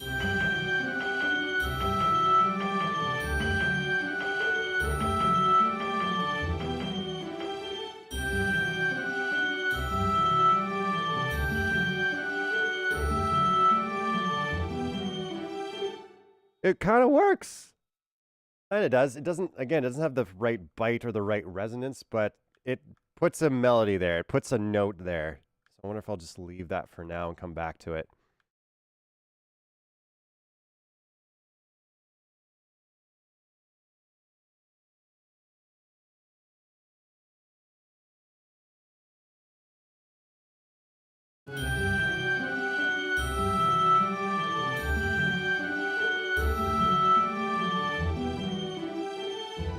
It's something. It gets a little tiresome, I feel like, towards the end, but all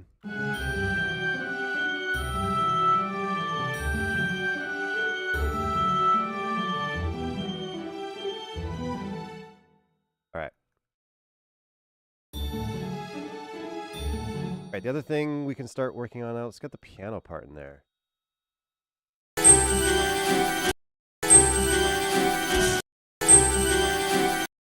think we can try to rotate the canvas a bit and see if we can pull out that piano. One sec.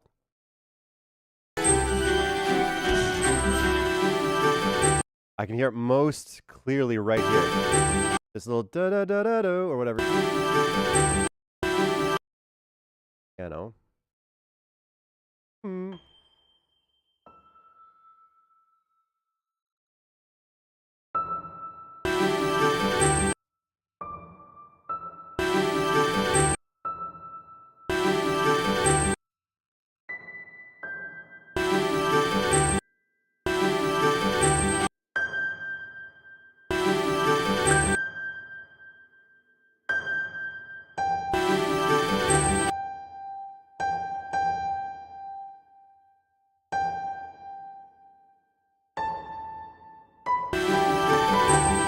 Yeah, there we go.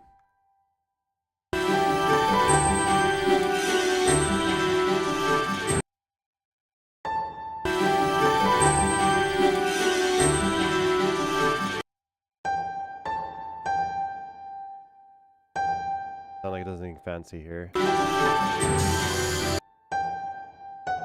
sounds like he plays with the violin. Can you hear that?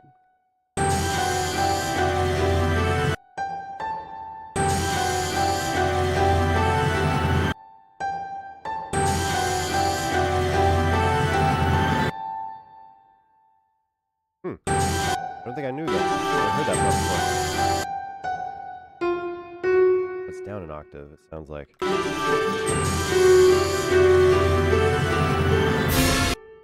Cool.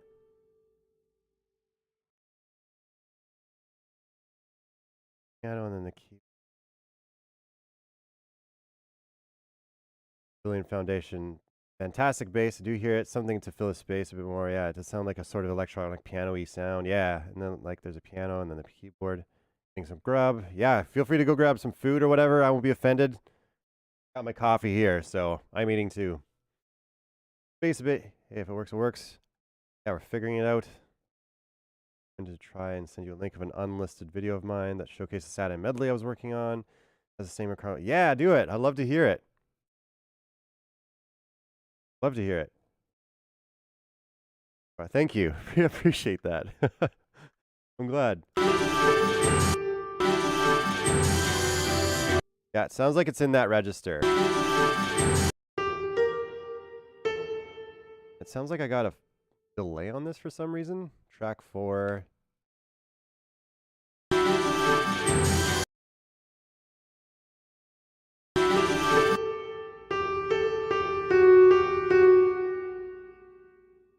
Oh, it sounds like it's the patch itself. I probably just got a ton of reverb on it for some reason. Pull that down.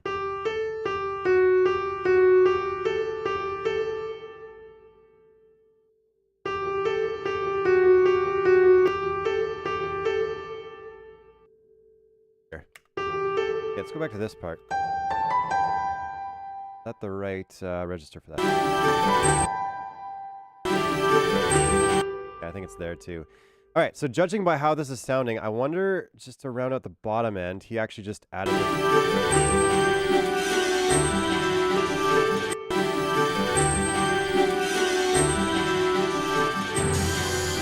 it sounds, to my ear, I feel like I can hear this being played in the piano.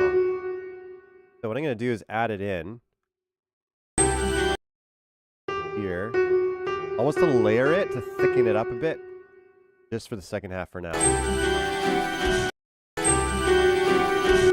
And in the same way, if I were to play this on a piano, I feel like I would emphasize the first note more than the second note. So what I'm going to do, take these down a notch.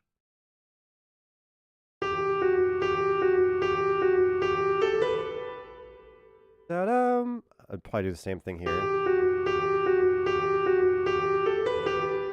Yeah. And I'd probably hit this one just a touch harder because I did that run. Quiet, quiet, quiet.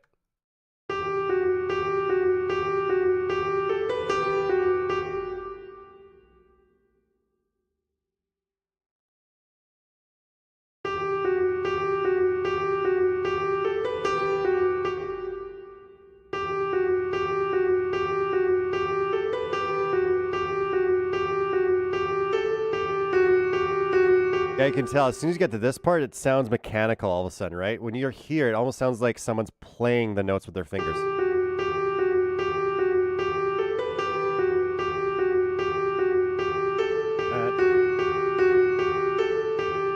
You hear that difference as soon as it gets to this part, which is all flat? That's why I like to go with this and make these subtle, small little human changes. I'll probably make this one quieter and make these ones louder because you're rising up to it now, so it almost inverts. Probably this one, then this one a little bit higher.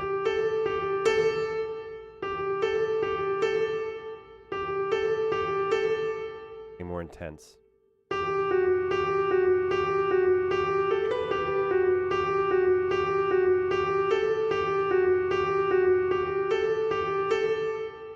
All right. I can play around. I'll probably play around with that more as we go. Get more to the finer details, but that is kind of a line that I'm hearing so far. I wonder if there's more bass notes or chords. What you can do with a piano patch after you're kind of done doing your like setting up all these different parts and sequencing it out is if you need more body to something, you add in the piano. So I could probably add in some piano into the bottom end just to make it feel a little bit more thick. Because piano just has such a huge sound. Right. Make sure make them quieter.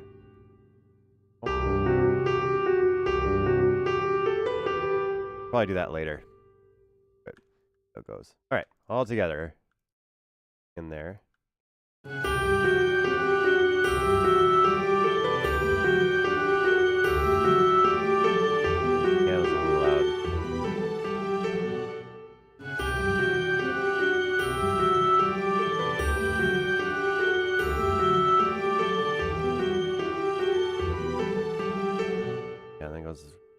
Next spot. All right. Cool. Going along nicely. Taking another listen through. I'm going to be listening for anything, I think, any other instruments that are standing out that I'm missing so far that I can't start kind of like working with. I wonder if there's some subtle like horns or trombones kind of in the background to provide more thickness to these chords, but that's something we can add in a little bit later.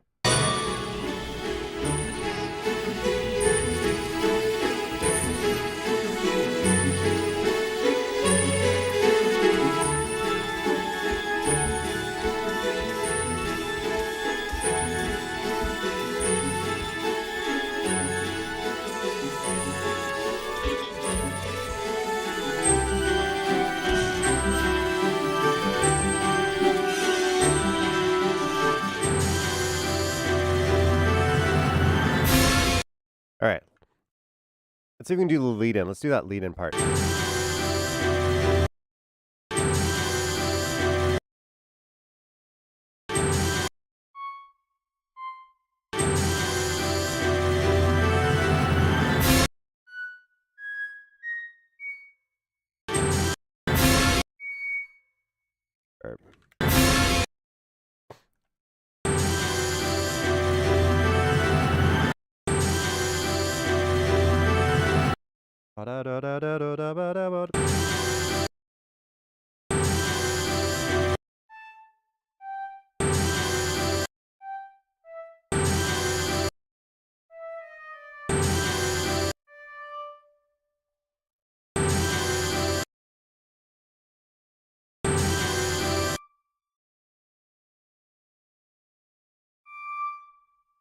Oh, hi.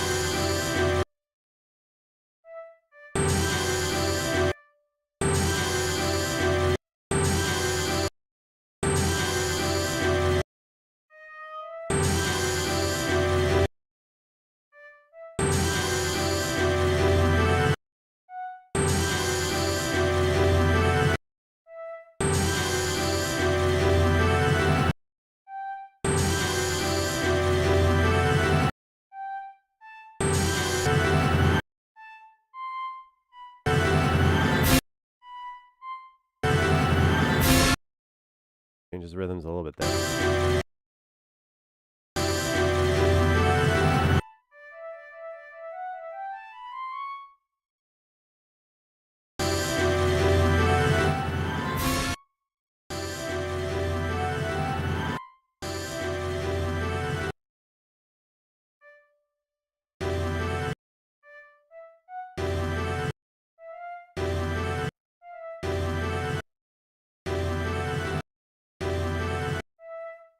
All right. Okay.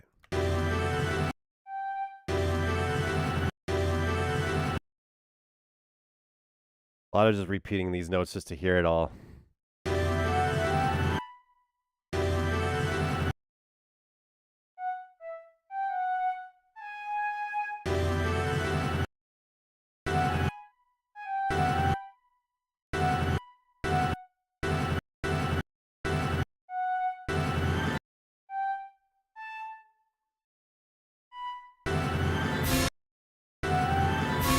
There we go. That's better.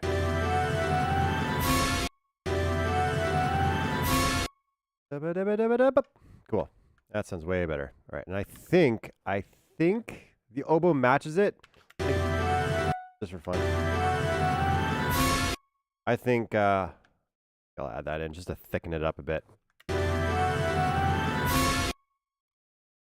Cool. Let me catch up on the chat here. You love the Sad I Am series. What about it particular takes your interest? For me, it's Dr. Robotnik. I think they were onto something with making him dark like this. I totally agree. The Dr. Robotnik in Sad I Am is one of the big selling points for me. I remember when I first watched him, like, oh, I actually feel threatened by this individual. This feels like a good villain. Because around the same time, The Adventures of Sonic came out, which is a lot more like slapstick and goofy and fun. And I just couldn't take the show seriously. And I remember as a kid playing Sonic 2, which was one of my first video games ever, was Sonic the Hedgehog 2 on the Sega Genesis.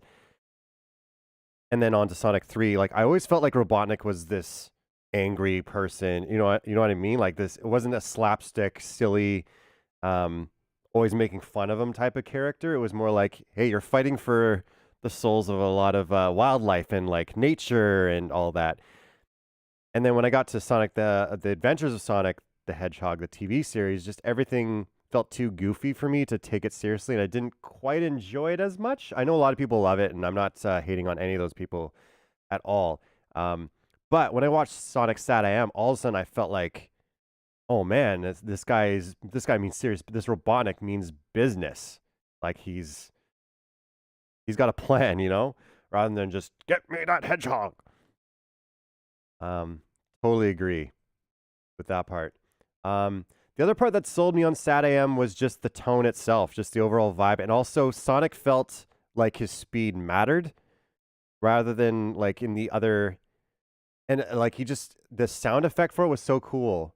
Every time it was running, I just love that, which I think is just a couple of jet engine sounds with a phaser on it. I've messed around a little bit in audio design, and I figured out that basically it's a bunch of jet engine sounds with a phaser or flanger with a couple of extra effects on it. So I was able to get really close to recreating that sound effect, which was a lot of fun. But just that, I don't know, it felt like, how should I put this? I think this has been put on various forums or whatever, but Sonic Sad I Am doesn't feel like Sonic is the center of the story and everything is around him, and it's more like, what would Sonic look like within an actual world? You know what I mean? Rather than the world's been built around him. And I always liked that.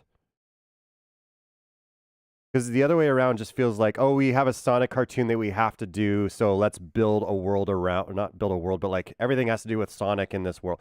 Whereas Sonic Sad I Am feels like, hey, there's this world, and Sonic the Hedgehog is this incredible, powerful being in it. You know what I mean? I'm not articulating this right, but I always felt that difference, and especially in other Sonic cartoons and stuff, it always felt like Sonic had to be the main focus all the time, rather than there's a world that's rich and deep and has history, and Sonic happens to be in it and having to deal with the world, if that makes sense. So I don't know. That's a lot. That's a lot. Probably more in depth than I expected, but that's kind of how I always viewed Sad I Am. Is it's got this deeper, broader, bigger story, epic story to it than just Sonic himself.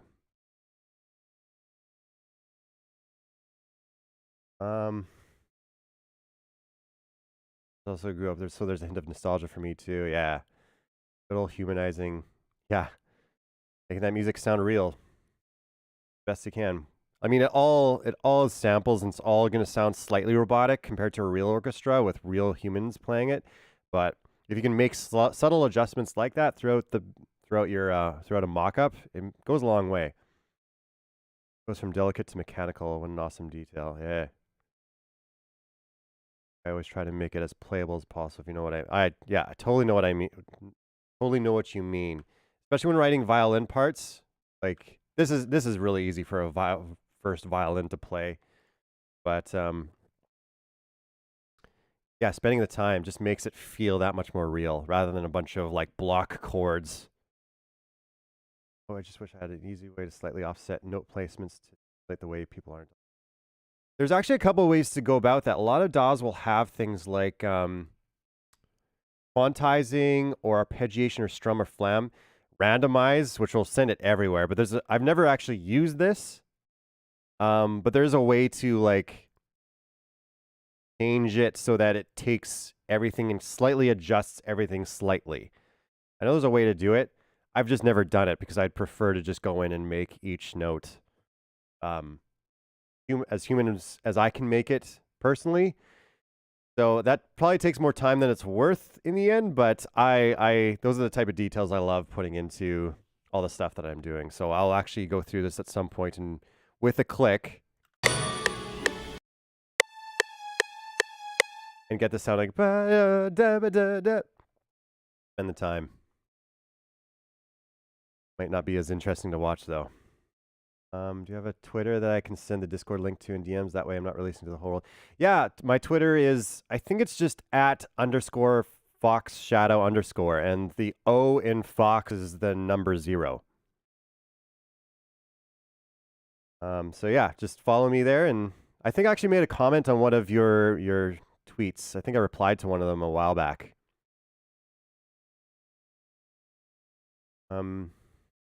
Adventures of Sonic the Hedgehog and SatAM were good for 2 types. Yeah.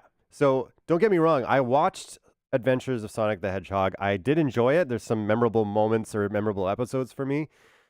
I just always felt like SatAM felt different or more real or more raw or just bigger and broader, more epic and darker is, I want to say darker without all the negative connotations. Darker in a really good way, but also not even just darker. It was real, I guess, would probably be the better way to put it. I don't know. Dude, that slapstick was fun, but I couldn't take it seriously. Great for memes, but as a serious note, Robotnik really is the representation of the greed of mankind. Needs to be dark. Yeah, I agree. There are many 90s villains where deep, kind of big boss people were like this trope, but Robotnik is unique. The concept of a man willing to pollute the earth, control everything, was ahead of the time. Yeah, dude. Also, around that time, there was also like Fern Gully or whatever that. There's a couple of shows around that time that was very like anti-pollution or something, where like the smoke from the tractor turned to a big gooey monster or something. I remember watching that as a kid and being completely horrified. The absolute love and care put into the show is definitely something for, yes, 100%. Yo, the jet engine sounds, and yes, building the world around him. He's the powerful one, sure, but he's more like a rookie in a functioning team, like in real life. Yeah, exactly. Of the passion for the SatAM show. Yeah, dude. It's so cool to see. Oftentimes I just feel so alone with it. Like, I wish people could understand like how much I appreciate this work of art. Great to know that there's others out there who also love it as much as I do, you know? As much as others. There's people that are way more fanatical about it than I am. That's so cool. I get inspired by those people, man. All the world building story based off of them. Yeah. Right? Yeah, they weren't given a lot. Crazy. You could say it sounds a bit Robotnik. Yeah. There you go. I need to find a way on Ableton. I would be shocked if Ableton didn't have a way. I would just Google it, like how to randomize.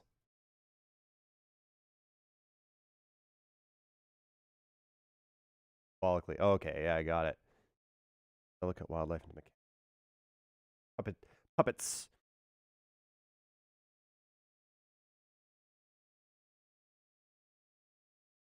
if there's somehow SATAM reference Prime. Isn't Sally in Prime? Am I wrong? I remember seeing like a post about it that Sally would be in Prime, but I'll be honest, I heard about it a while back and I've seen advertisements for it, but as soon as it's not Sonic SATAM, I kind of become less interested.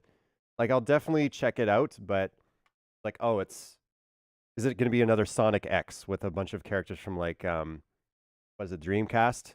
Loved Sonic Adventure, all the Dreamcast characters, but Sonic SATAM for me is like the definitive, you know? I wish they spent more time on that stuff. That series. Man, yeah. Yeah. Yeah, you have to confirm that. I thought I heard something about Sally being in Prime, but I'm not sure. I don't quote me on that. I just remember seeing a couple of screenshots of it, and might have been like someone making up something like this is what Sally would look like in Prime. Someone else will have to confirm that.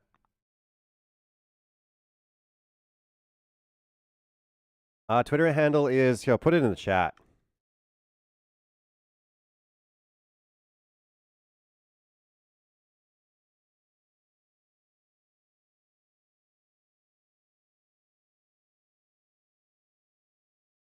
So at _FoxShadow_. I think that's the handle. And remember when you're typing out Fox, the O in Fox is a number 0.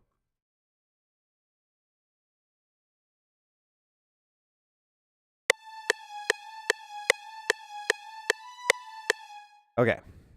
So I was going to do the run up, but I want to see if I can get this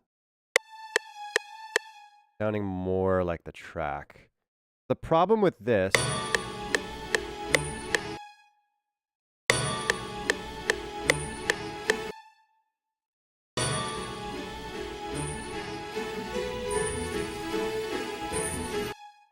here is I'm going to bring out the strings a bit more, but the strings are going like da da da da da da. It's kind of like hiccuping or like yeah, it's kind of skipping is probably the better way to put it.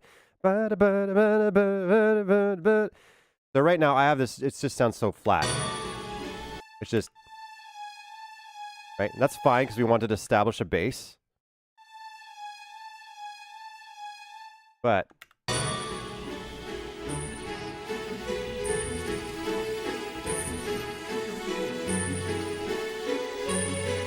notice how the initial hit is way stronger. It's like yeah da da da da da da da. So to do this is not easy, at least as far as my knowledge goes. My knowledge set of how to manipulate these samples to do that. Da da da da da. So what I'm gonna try to do here, I'm gonna try it with automation first and see how that goes. What I'm gonna do is not what I want.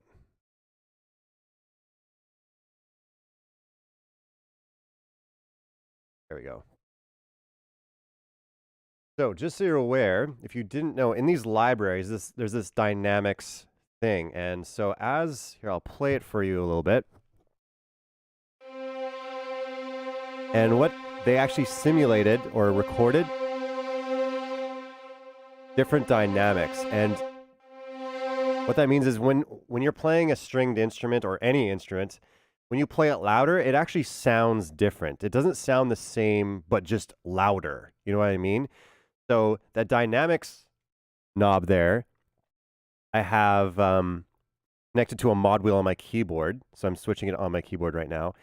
And fortissimo actually sounds timbre-wise. The tone of the instrument is very different than how it sounds in pianissimo.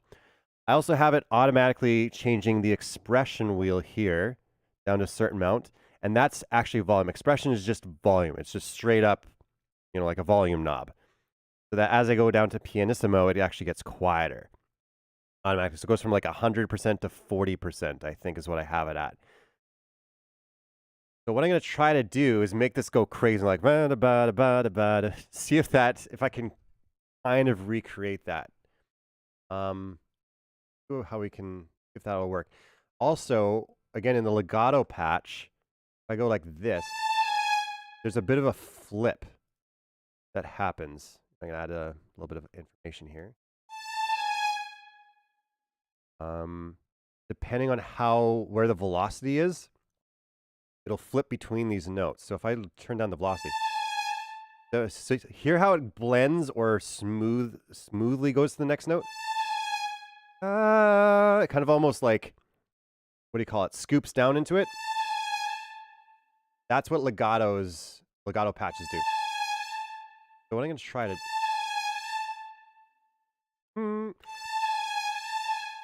So using that as a base, let's see if I can do this.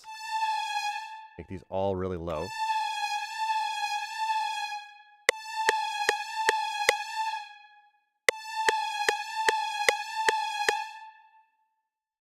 A little bit more. A little bit more even. Because it's got to be percussive and on beat. It can't be...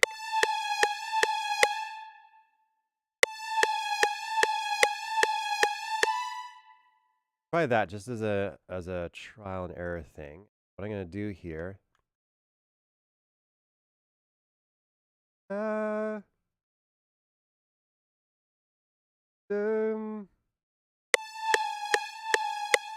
It's something like that, right? We're going like that type of skipping sound.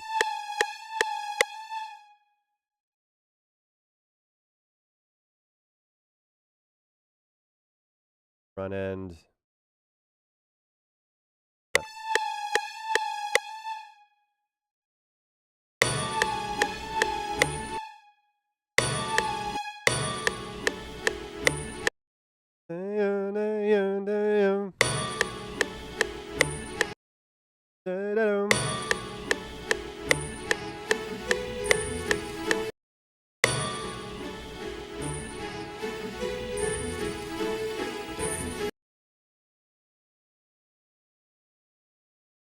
You can't find the account? Did I get the Twitter handle wrong? Sorry, guys.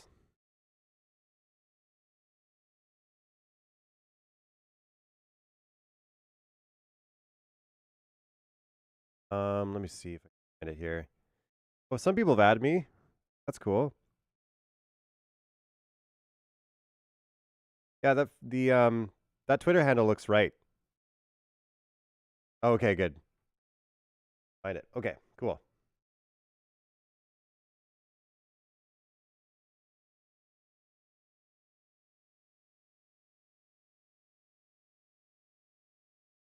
All right. So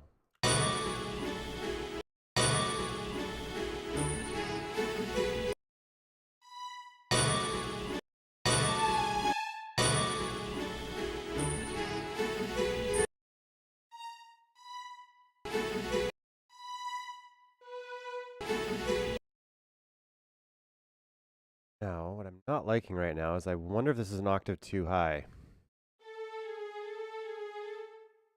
But this is kind of getting that skipping feel.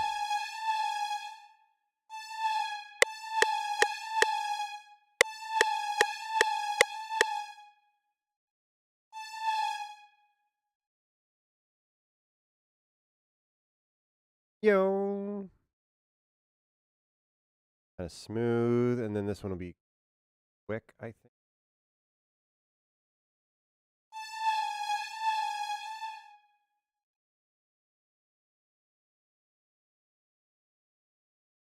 No offense, but it's not worth it. Oh, for a second I thought you were talking about working this out, the skipping thing. You're talking about Twitter? I was like, okay, that's a very real take. I mean, I appreciate the feedback.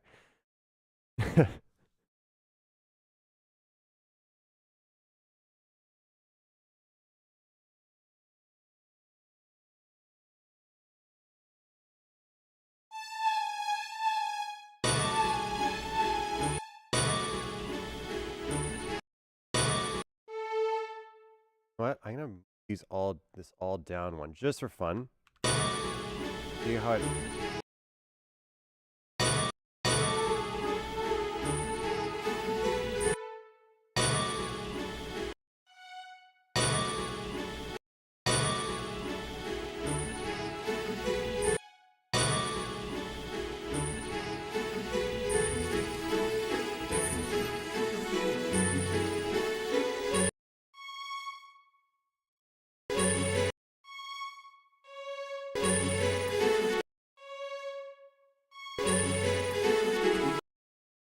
octave too high?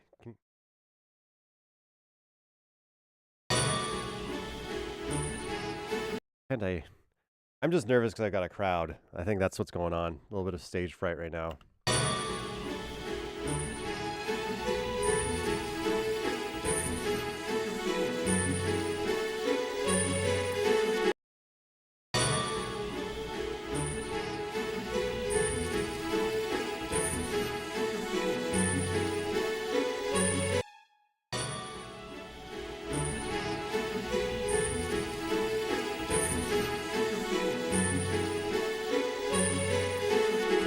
Yeah, I think VO2 is in the right spot. That harmony's right.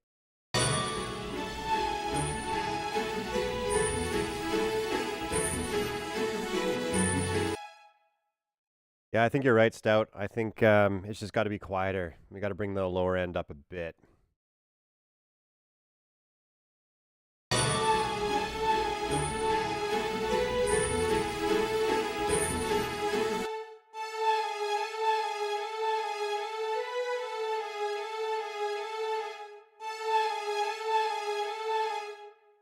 Hmm.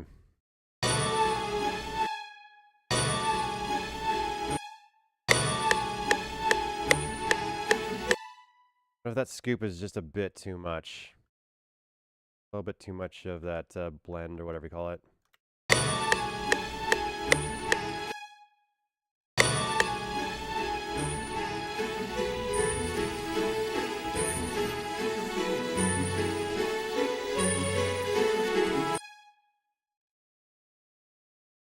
Okay.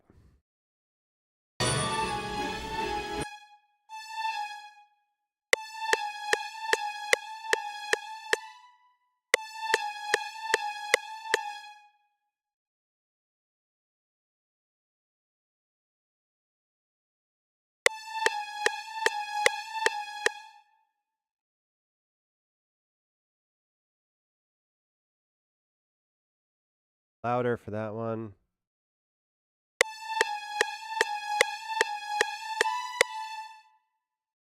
Hold on to that one.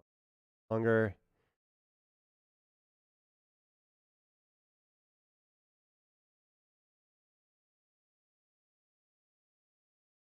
I get the right length. So right now, like where this is scooping down, so it goes here, and the earlier I do this, obviously it scoops or smooths. What do you call it? Blends earlier, scoops down earlier. I want to get the same timing, roughly. Way easier to do this. Why am I making this difficult on myself? There you go. Boom.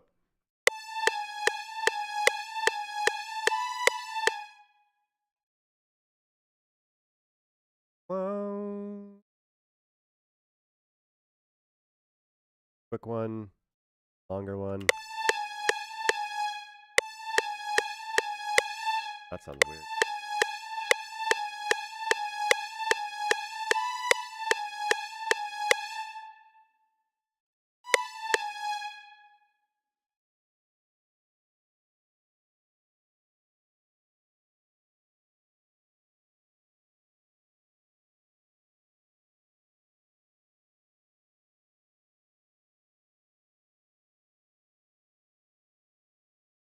This won't be as exciting as the rest of it probably was.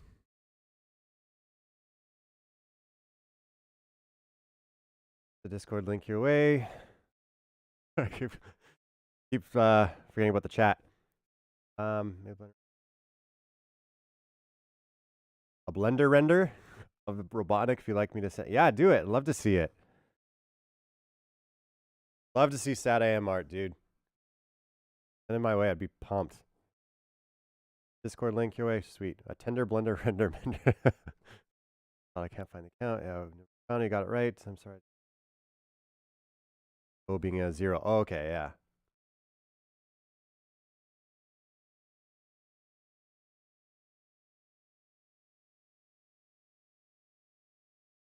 Yeah, it's buried in the mix a bit. Yeah, you're right. I think you're both right.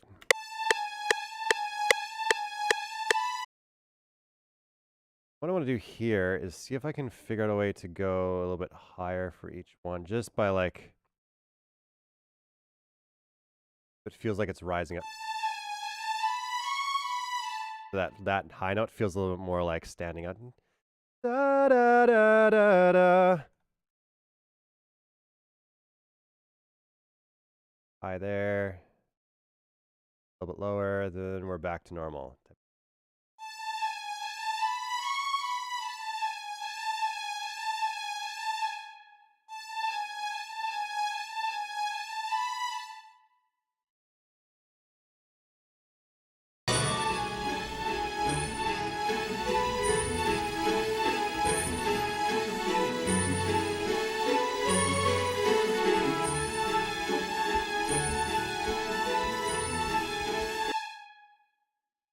Right. There was a way to like copy this and paste it over. If anyone knows how to do that in FL Studio, let me know. Bit of a pain. You have to do this for every single one. At least in the piano roll. I know you can do it in the automation, like an animation pattern, but I've never liked using those things. I like to work in one pattern at a time, which I think is like almost taboo in the audio industry, but whatever.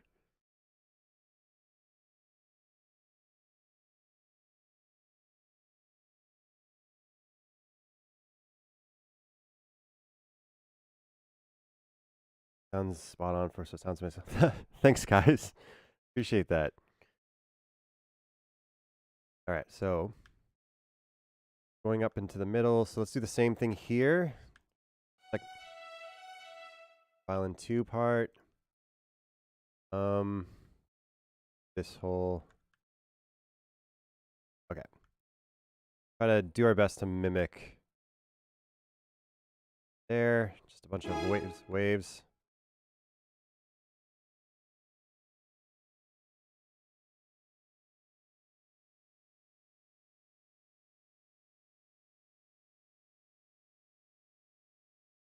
You know what? If it's not perfect, it makes it sound more human, I guess.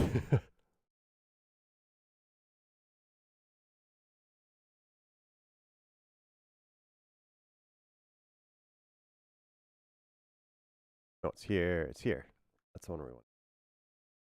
That when we're rising up to that chromatic spot, and then come back down. I make those values a little bit thicker. Whoop.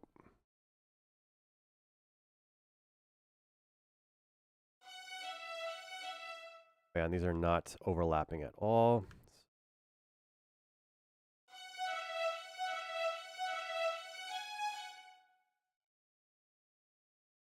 These.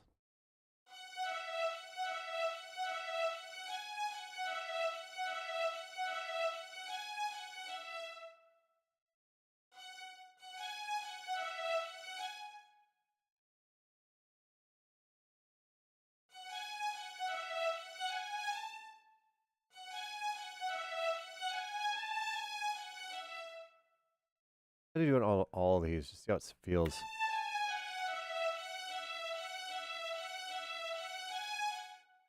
Okay, I don't mind that.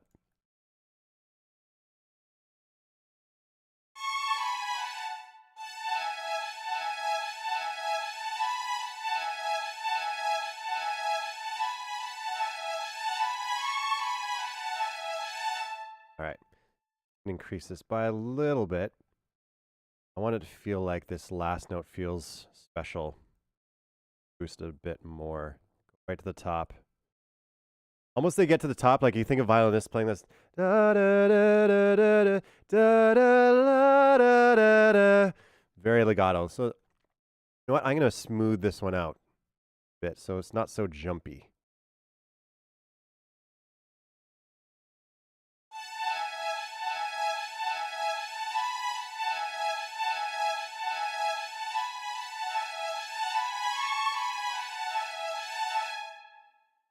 A little bit. Smooth this out. Rely on the legato patch to most of the jumping. When you get to this, it feels a little more the word.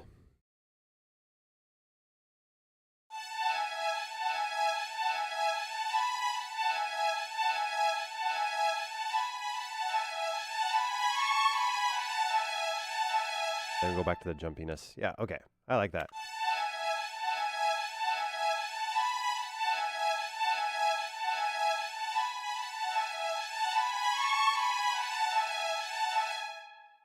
Da-da-da-da.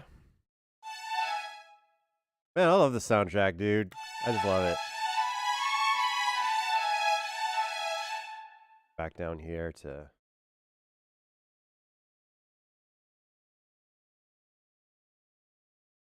full noise.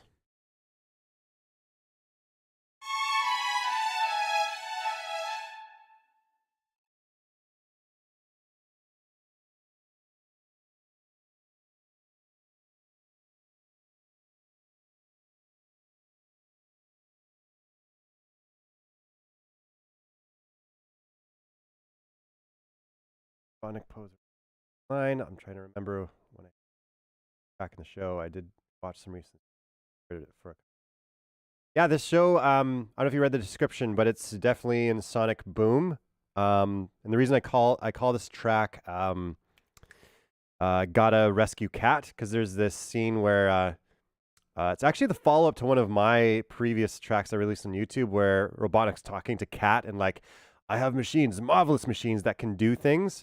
And then there's da da dun da da dun dun da da dum dun da da dun dun da.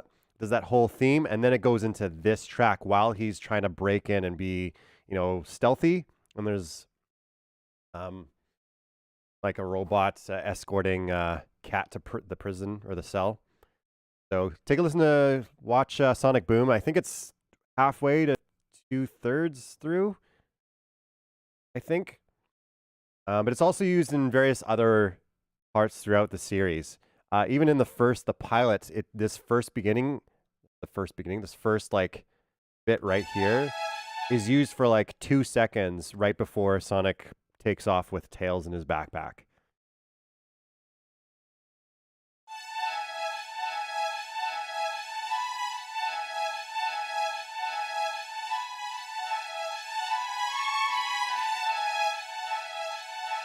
Oh, dude, that gave me shivers. This sounds so good. This soundtrack is so good, dude. I love it. What I'm gonna do now, because one issue, I wish there was a way to bulk edit all of this. I need the violas to stand out louder because we were talking about how this is actually faint. And what I could do later is adjust it through automation so that this part is quieter. But what I'll do with the violas here is actually like top them out so that they're like up here. Grab all these notes, make sure they're going down. The wave, make sure it's hitting the top so that's louder. You hear more of it. Much.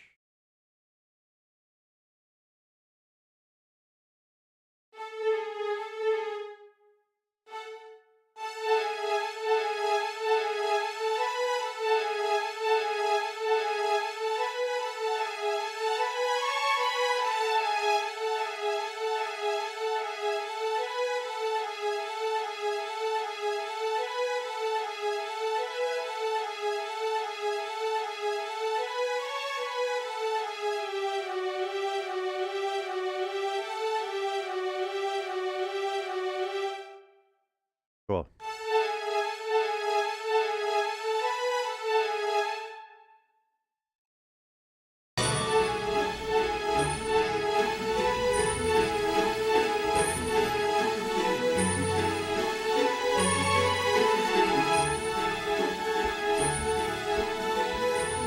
One thing we're going to have to do,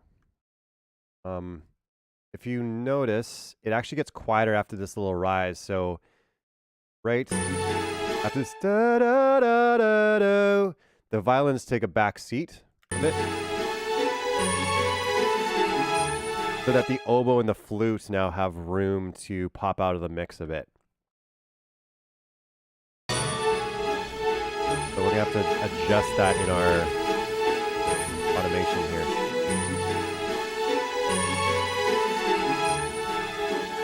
So what we'll do is when we come out of it, we'll go max out, We'll send it. Then here we'll go to where the other one was, and then we'll back off on the other violin parts. Bring to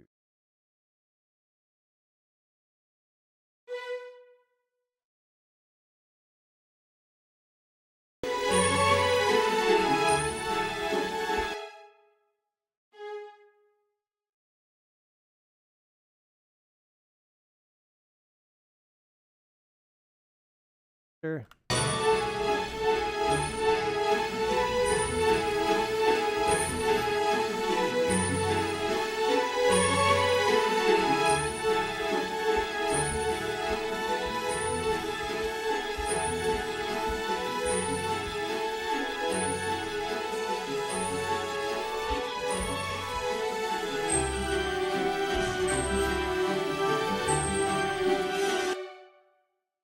And then as I'm listening to it now, it feels like there's a pizzicato on all of these notes, right? There's a little chick, chick, chick, chick, chick. Like which instrument is doing that? Is it? It's not the cello because it's doing all that movement. We're already using the 3 different string sections. I wonder if technically he did it like he split the sections, like what's called divisi, where he took like violin 1 and did this as one thing, and violin 2 did this line, the bottom line, and then violas where they're just going chick chick chick chick on the pizzicato.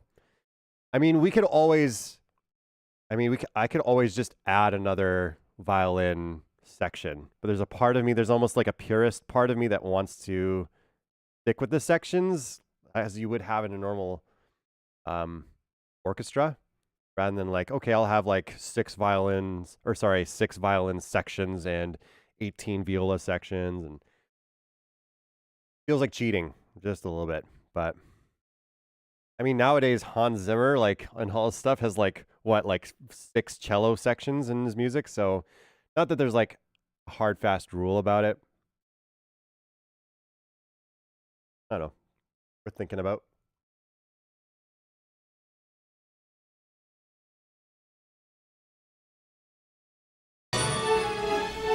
There's that chicking of the pizzicato.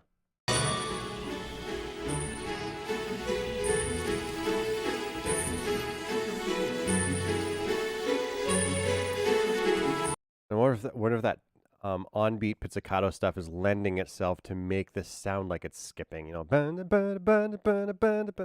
So these are the questions that I ask myself as I'm putting this together and think I'm a terrible musician because I can't figure it out. Or why I gave up on this track several times over the past year, because I just get to like this point where I'm like filling out the sections and it's sounding good, but I can't get this stupid thing to go wap ba da ya da da da da.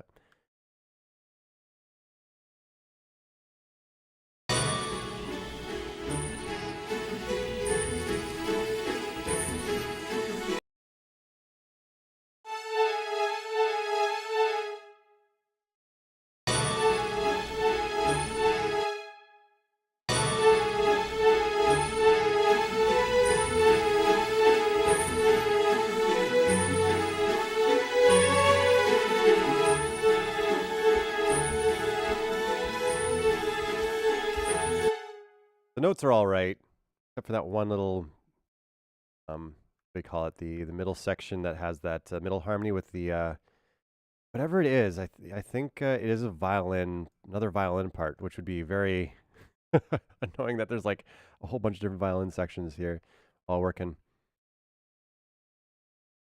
Okay, so I'm going to bring down the volume a bit on this part.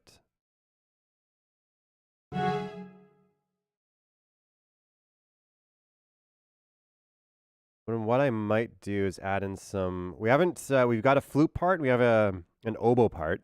What we could do is add in some clarinet to thicken up the bottom melody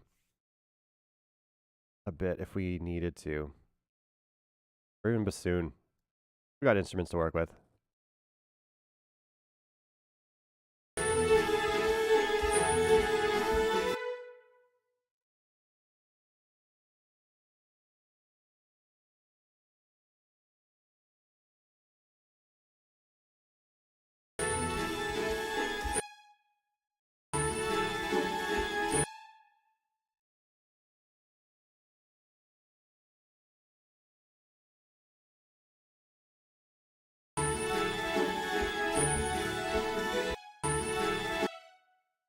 feel funny.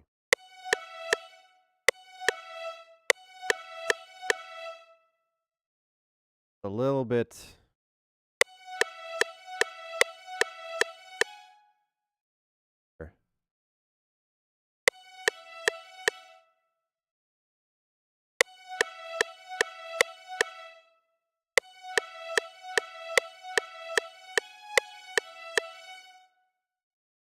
Here.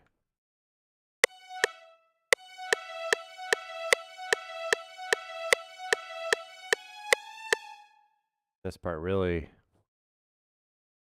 Part is another spot that needs to sing a bit. I'm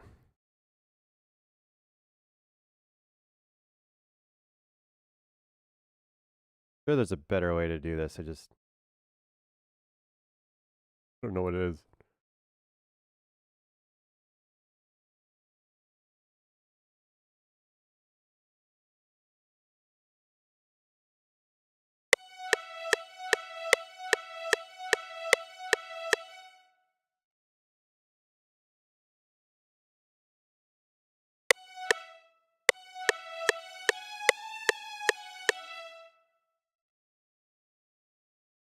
Yeah, another rising up to loud, and then smooth down into the next section.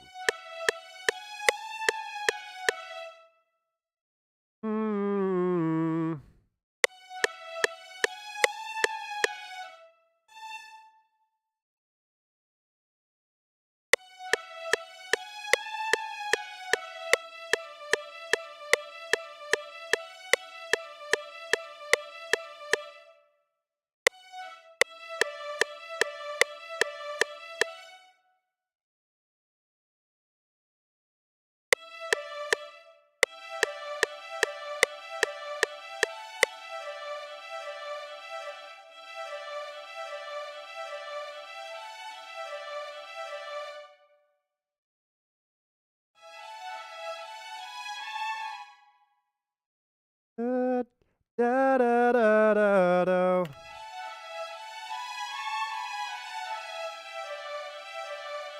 Nice. A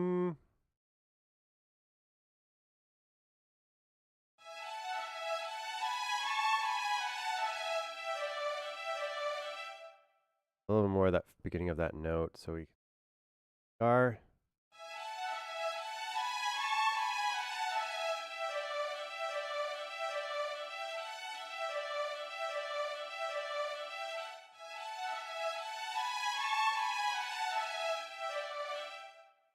First note feels like it's in as strong as I want.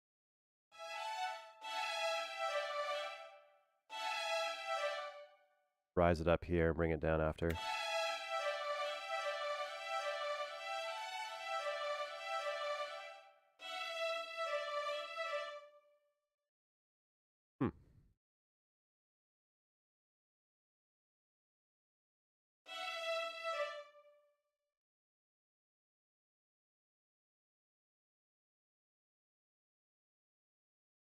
Variation of Sonic's theme, my phone ringtone. And there's variation of Sonic's theme is a variation of Sonic's theme in my phone ringtone, and it scares me every time.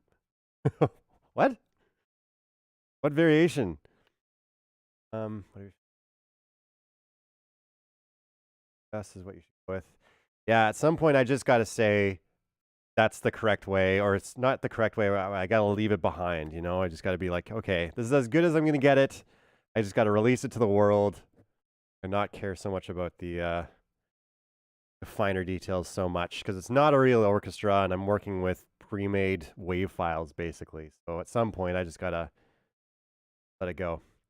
Guessing it's just a sharp volume changes in the violin, like ramp up, wait on the note, and then pull back as you hold it.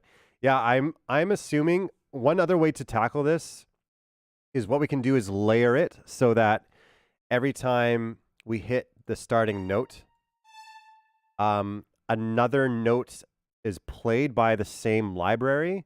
That's one way to approach it. That's how I approach some brass stuff that I've done in the past, where it was just too much of there wasn't enough attack to it. So one method I thought of is adding like a staccato note to the beginning of each one of these. Doable. It just takes a little bit of work, and it might not work, but something I could probably return to as I go about setting this up. But yeah, this is that's the whole volume ramp up thing is exactly what I'm trying to achieve here with these little waves. Although this comment might be from callback. It sounds pretty gallopy. Yeah, it's getting there. Dude, you're a great musician. Thank you. I see you're doing okay. I'm catching up. Sorry. Yeah, it's sounding really good. Thanks, Reg. At this point, it just feels like I'm listening to the original score multi-shot. Oh wow, that's really cool. I appreciate that. Best way possible. Imagine how much effort Tavera spent on this score. Yeah, I couldn't imagine. Although it's like one of those things where scoring might come easy to him. Like as a composer, maybe this is like, oh, I'll just play around with these ideas. And like this stuff that I'm doing is trying to recreate the synths that he was using, right? So he might have hated the skipping sound. I don't know. You know what I mean? Like it might have just been the samples he was using really quickly to put it together. I don't know. One thing's for sure is I feel like there was a lot of love put into these soundtracks, or these cues, I should say. And maybe that might be me projecting, but at the same time, every time I go through it, I just feel like there's just life to it, and there's just love behind it. I don't know. Maybe I'm projecting, but yeah, it's so good. I love it. Found a version that someone made, and now it's my ringtone. Oh, okay. Is it when you say the Sonic theme? Do you mean the dun da ba dun dun dum, or do you mean like some other variation? Favorite videos is the one where you slowly build up Sonic's theme, and I agree. It feels like it's close to the real music. In fact, more so because it's purely the music, no sound effects. Yeah, that vid's a lot of fun. I actually do things very differently now from what is in that video. Like a bunch of the parts I don't put in like I do any like that video showcased. But yeah, it's still a fun video to see, or like a progression of how the layers add in, and you can almost picture in your mind like the whole buildup of it, right? Like you have a scene. I think someone commented on that vid something about like it feels like a workout, or like coming back, like almost like a Goku moment of like rising from the ashes type of vibe. A lot of fun. And you know what? I'll be honest, I do that type of stuff all the time just for myself.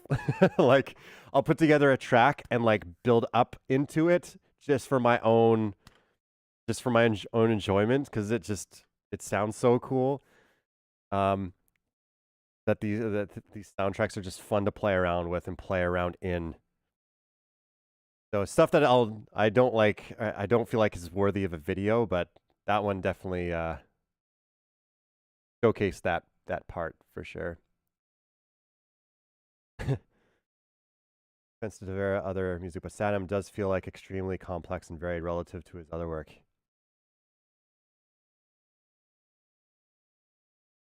Huh. No offense to Tavera, Tavera's other music. I see what you're saying. I was confused for a second. I didn't read that right. Yeah, I wonder if while he was working on, say, something like Back to the Future, where he didn't feel like he could contribute as much of his own personality into it, only because it already has a sound scope to play with. Like it already, like Back to the Future cartoon already has a sound world to play in, right? Like there's parameters, there's a box that it has to sound like Back to the Future. Whereas Sad AM was a blank slate, and he could pour his own work into it. You know what I mean? His own personality, or his own like.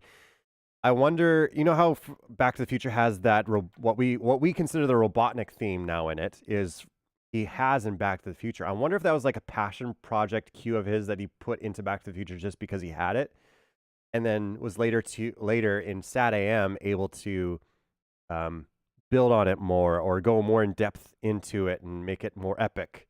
You know what I mean? Like, because like in college, or you have these like, I have a ton of projects or songs that I've written that are just my own. That's just my own music that I've just done just because I love how it sounds, or whatever. And then if it ever came down to it, like I could, if I was given a blank slate, I could use a bunch of my own projects that I put a lot of love into and a lot of my skill set and a lot of my own personality into that I could potentially now utilize on a professional level. That'd be awesome. And I wonder if that was part of Tavera's own compositional composer professional journey is, you know, you go through college and you write a bunch of stuff and it never sees the light of day. And then all of a sudden you get this blank project where it's like, we don't have any music for it, but we want it to sound epic and heroic. And he's like, oh, wait, I know what to do with that. I've got some tracks here that I've, you know, have some ghost tracks or have some like sketches of, and then I can like now put it into a show. I know, I wonder about that sometimes. I don't have any, I'm not saying that's how it went, but I think about that sometimes, you know?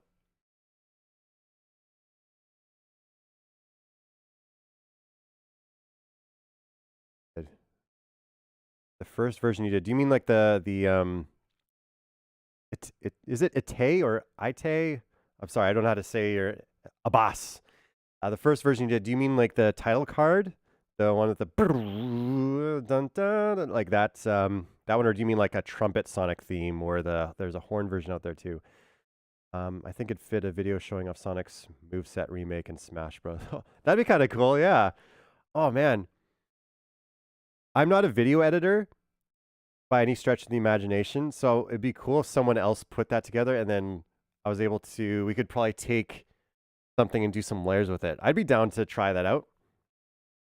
Works of Magic, that's me who commented that. Oh, okay, awesome. I love the build-up, yeah. Or perhaps he was just recycling the idea. Yep. I wouldn't be surprised if there were some recycled ideas, and I don't mean that in a negative way. I mean, like, you have a bunch of, like, personally, like, I have a bunch of musical cues that I have that will probably never, no one will ever hear, but it's just, you know, fun passion projects or practice projects that turn into bigger epic things. I wonder if it was the same for Tavera in some way, or if he just did it all mostly just knowing what he was writing around for, you know, Robotnik and Sonic and all that stuff. Yeah, I don't know. At the end of the day, though, I really look up to his work and his compositional skills, and I've heard that he's not well received generally in other. I watched a video that like trashes his work, and I'm not sure if I agree with that video. Actually, I should say I don't agree with the video, but I know there's been like negativity surrounding his work in other projects. But that doesn't mean that SatAM is bad in any case. Like I love the SatAM soundtrack and his compositional work and how it's structured and everything. I highly respect and admire, and I love it. So, not sure what the overall vibe for or overall consensus is on his work, but yeah, what SatAM feels very special.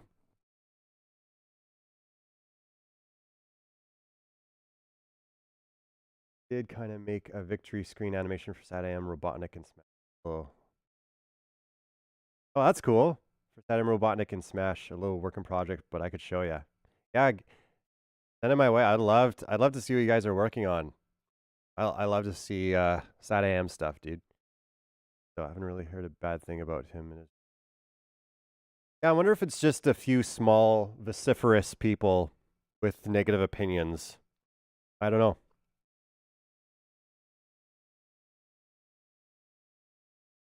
All right.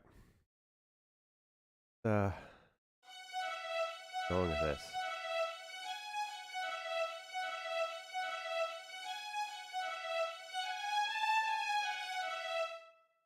Wonder if I can like, I'll just max this out a bit more and then come down for this note so it stands out. And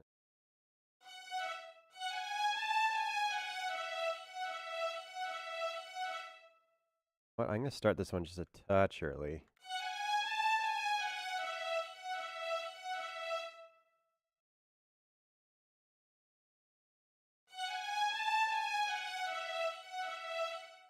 Not attacking the way I want, but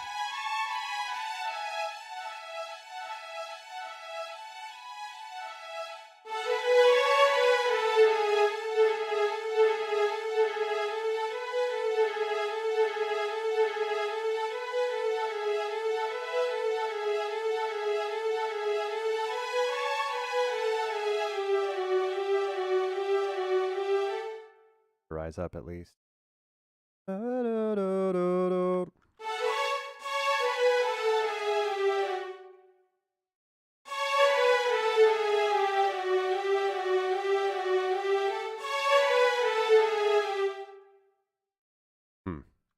They made these.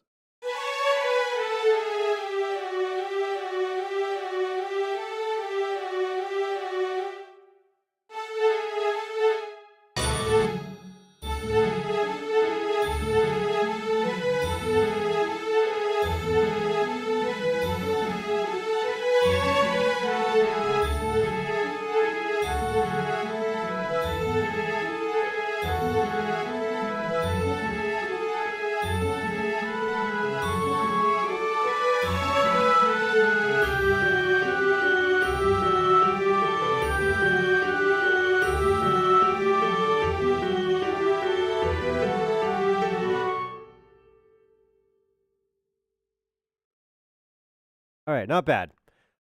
Still don't. I don't like how these violins are feeling necessarily. It might be just because they're loud. I don't know. But the idea is there.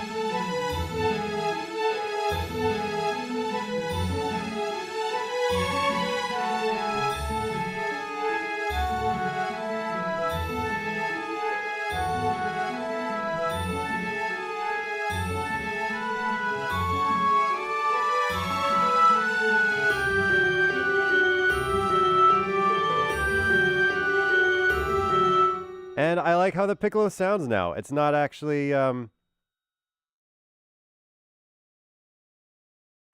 I trying to say here? I started hearing, I thought there was the track was on in the background. And I quickly looked down here to see if the track was playing. I was like, oh, it's just the piccolo.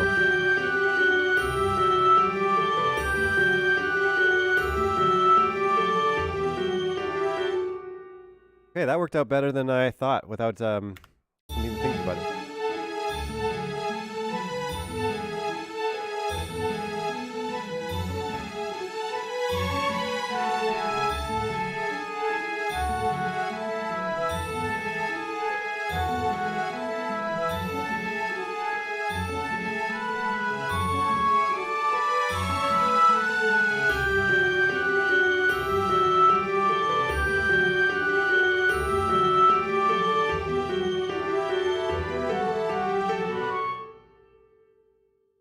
All right. Cool. Structure is there. I'm going to listen to it a couple more times. Sorry if I'm just repeating it, but I just want to listen to it and kind of settle into the vibe a bit and then see if I think the cello and basses volume need to come up a bit.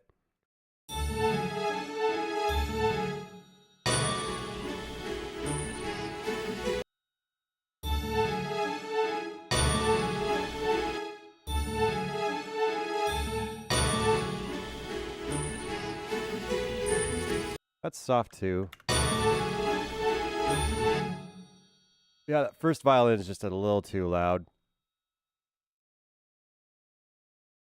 So burpy. Pair this back a bit. And I wish I could mass edit this. Oh.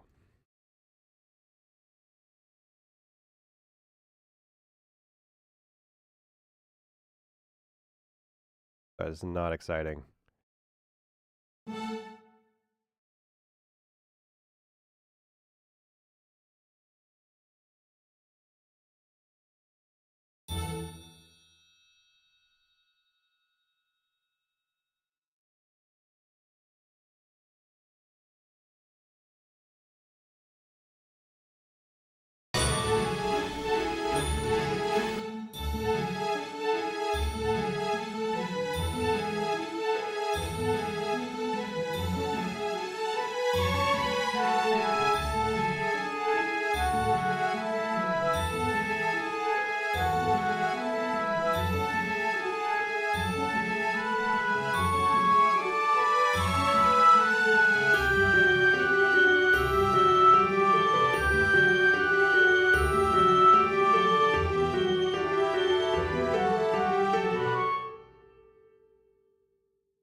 Thing I'm not liking.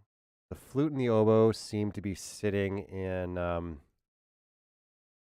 like the rest of the orchestra is sitting in like a nice, like a controlled environment. Like it sounds like an open venue, but then you get to the woodwinds and it sounds like they're right in your face. I should start doing. Have a reverb plugin way over here.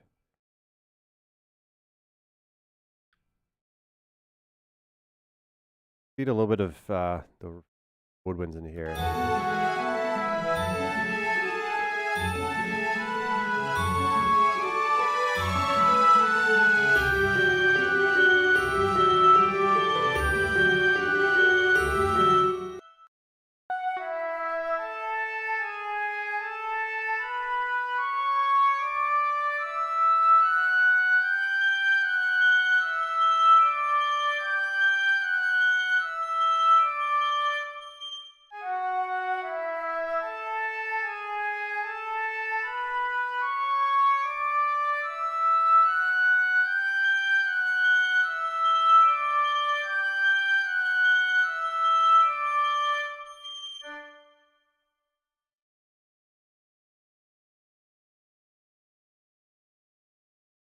Okay.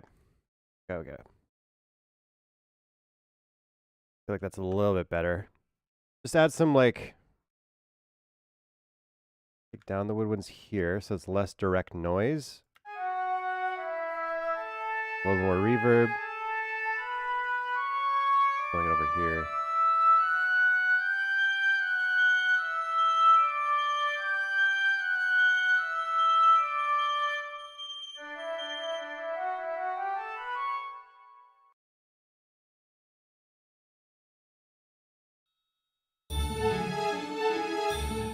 I'll add the strings to that thing as well, to that reverb patch, but I won't put as much in.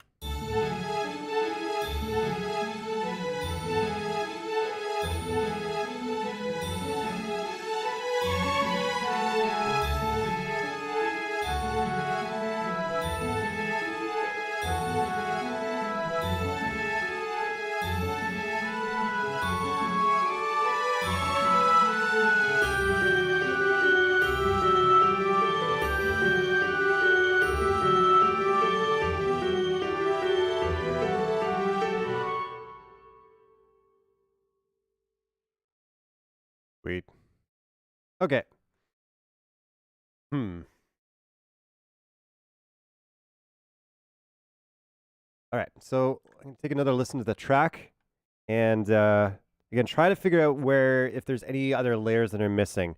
So we've got the bass and cello pizzicato part. There's a middle pizzicato part that I don't know which instrument is playing it, but if we go with the Divisi version, we could probably go like violin, violin, then violin 2 for this bottom part, and then violas are doing the plucking of the pizzicato. So I still got to figure that out. But I think all the layers are there. So let's listen through it a couple of times, and I'm going to phase it around and try some different stuff out and see if we can pull out any other parts that are not in there just yet.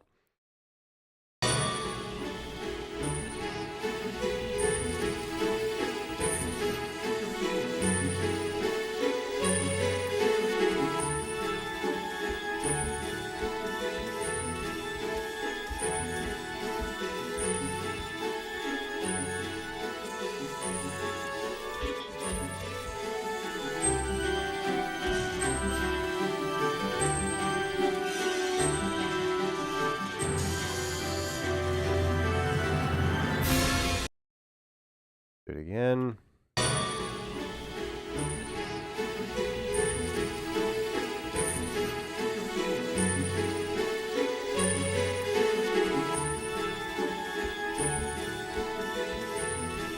Oh, okay. This starts way back here. I remember why we did this. Okay, so it was clear, it was easier to hear over here. The part actually starts back here.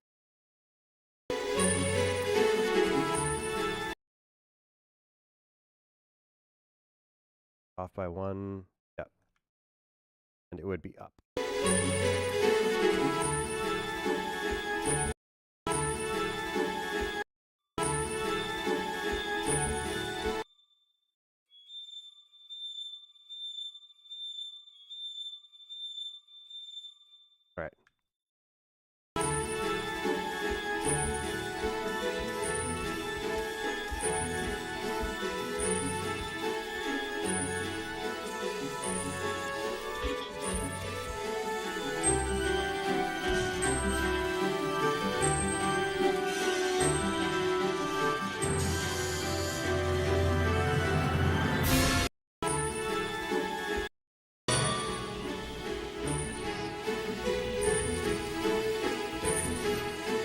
All right, so in this phase spot, the strings pop out so well, like so much easier than when it's just dead center.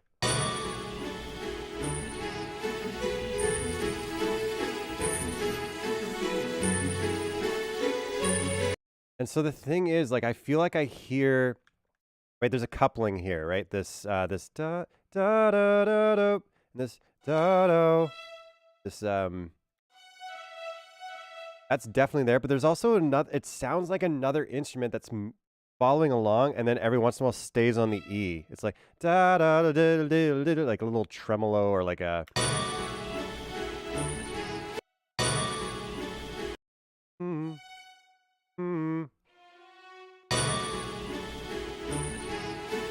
like right here. There's like a little like right in here. I don't know what it is. It's like a, I don't know, dude.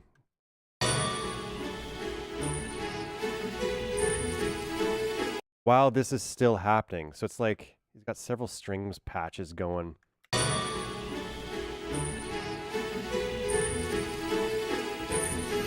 And then here it's like do do do do do do.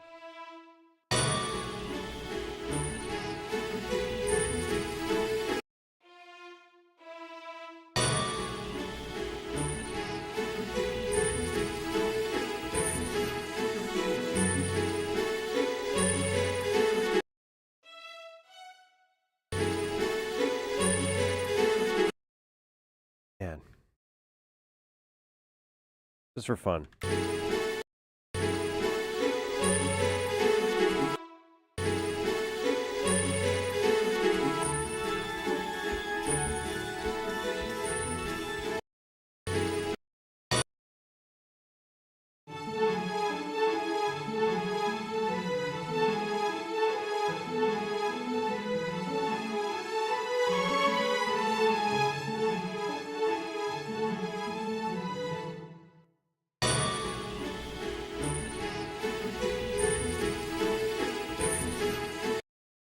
I wonder if this is the proper setup right here.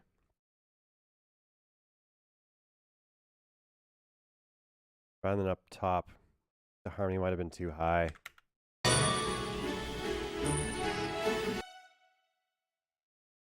No, but like later on it sounds right.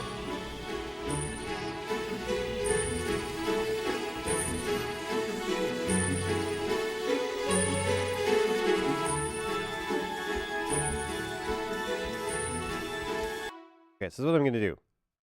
I've got this pattern set. I'm going to clone it. I like it. Back to where it was. Up. Say that's one step. Whatever. So pattern 2.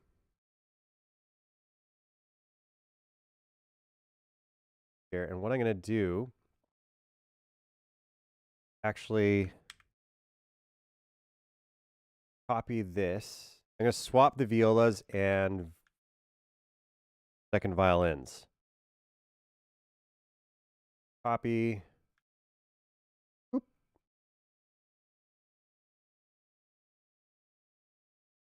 Put down. I'll do that in a sec. So here, hit that button. Cut.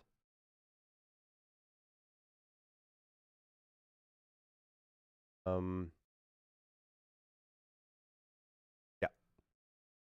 Got a little confused myself a little bit there. Bios are now doing the octaves, violin 2, and then violas are providing the harmony. That might thicken it up a bit.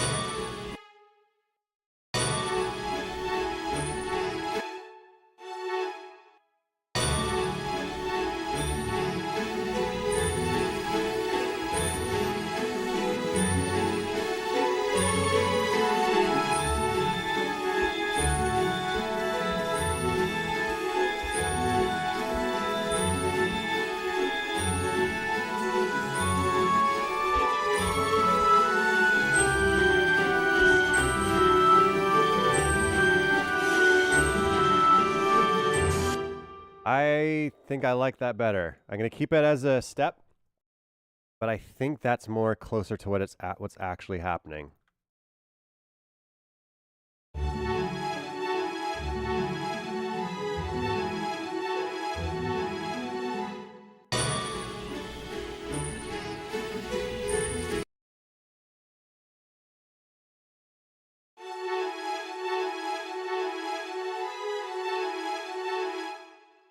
Then this is that part right here. The violas would be doing something funny in here, or it's the clarinet. And keep saying that or come back to it because there's something happening there, and I don't know what it is.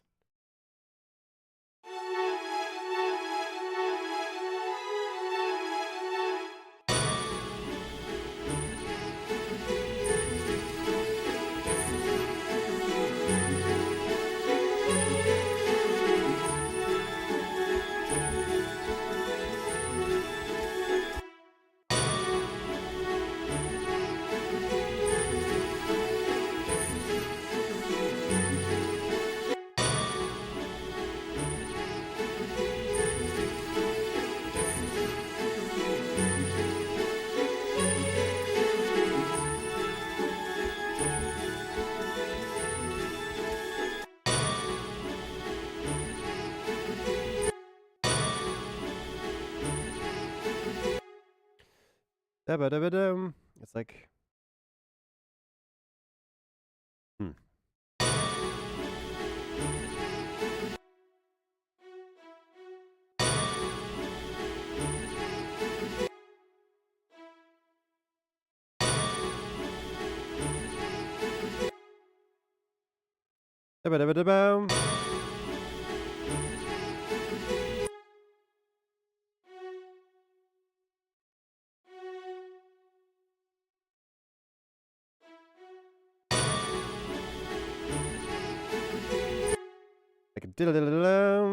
it's something like really quick.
Something like this.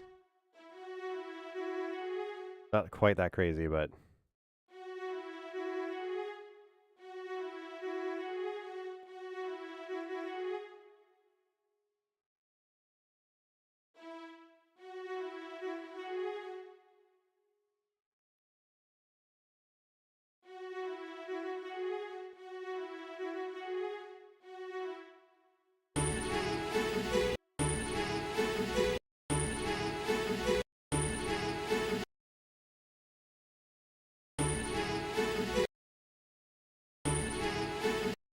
You know what do you guys hear what I'm hearing? That little dum, something like that. So this is where I would go over to here. Find and yeah,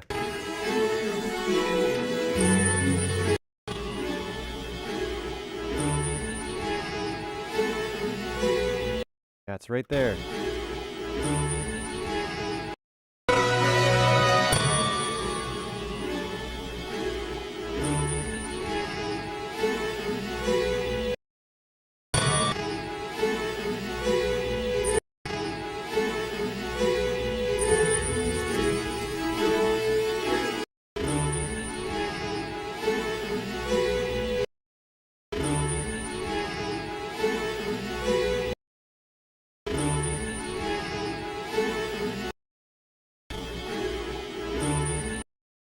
My piano.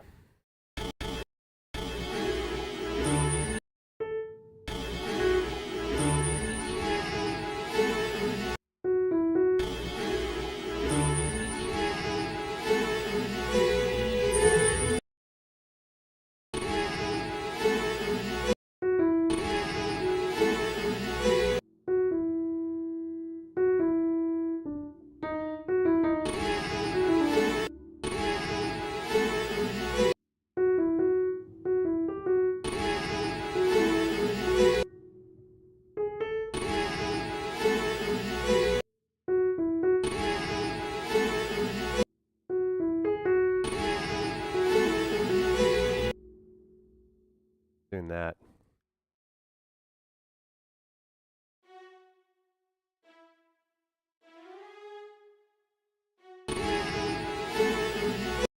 Da-do-da-do.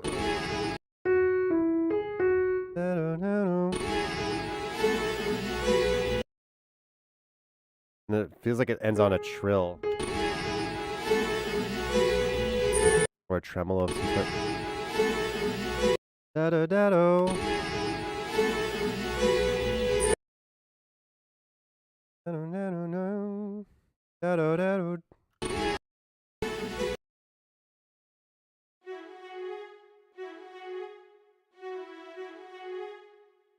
Something like that.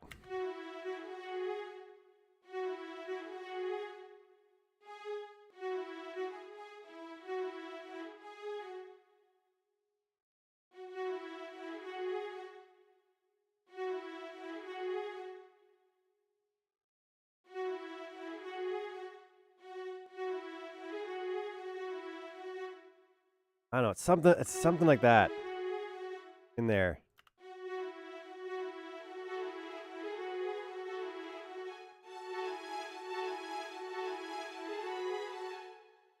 Yeah, it's not exactly that, but it's something like this. Da-da-da-dum.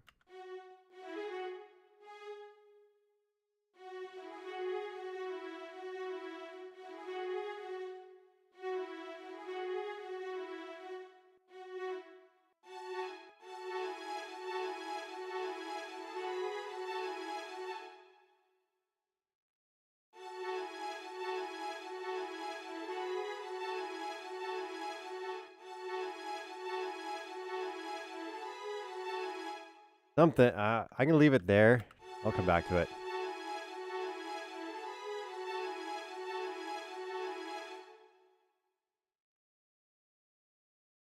All right. Let's go back here.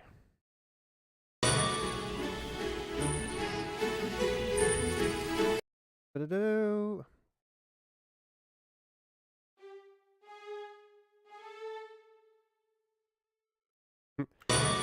Let's go back to it. Go straight back to it.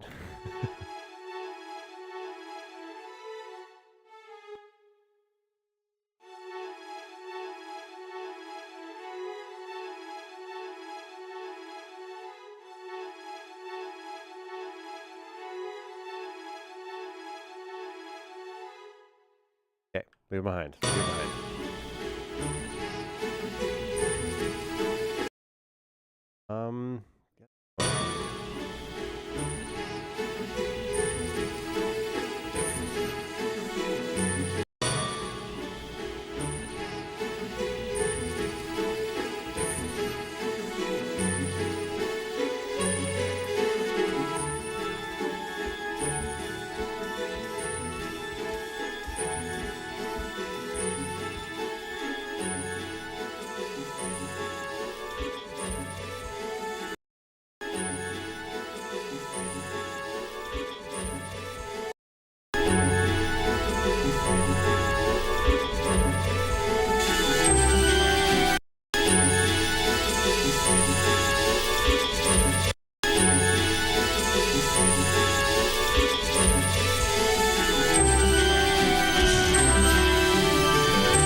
I don't hear the flute going this high, so there has to be this point where...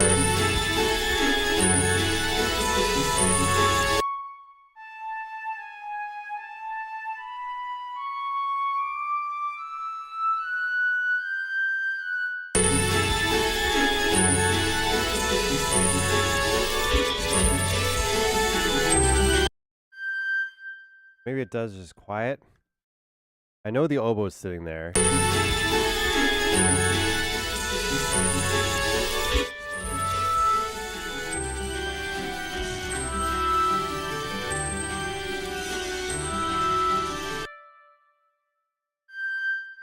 It almost sounds like the flute drops to match in unison with the oboe here.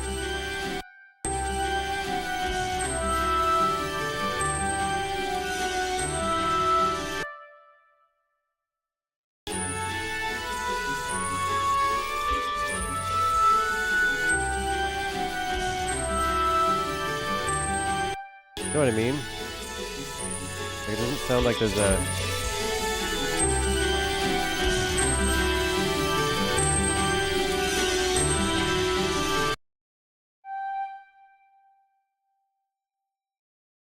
Hmm.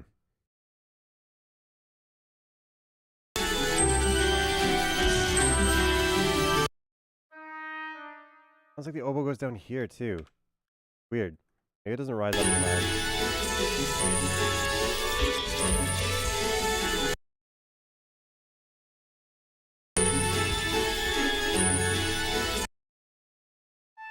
I hear it here.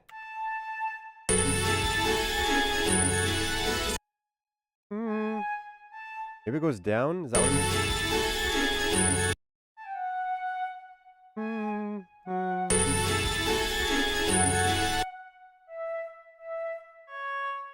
I think I hit it.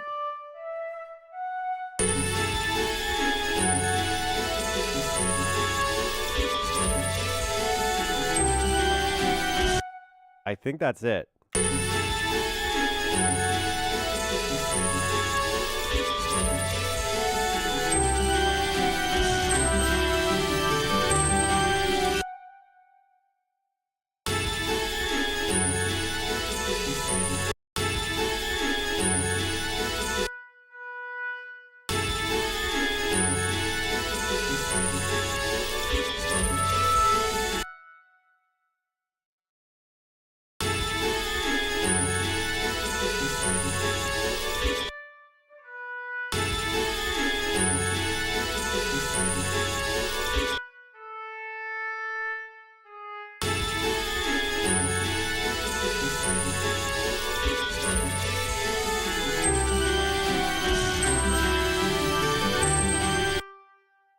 Bye.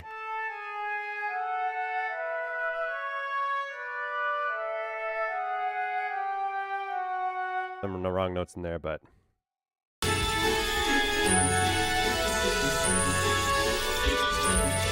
that's very line. Because it sounds like they come up and meet each other here.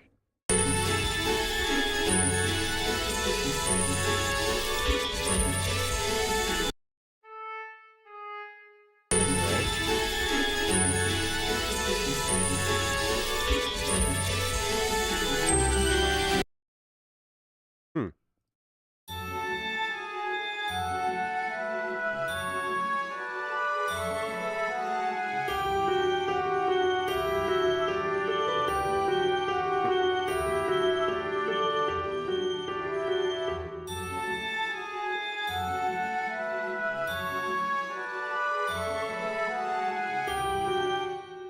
I think one oboe note.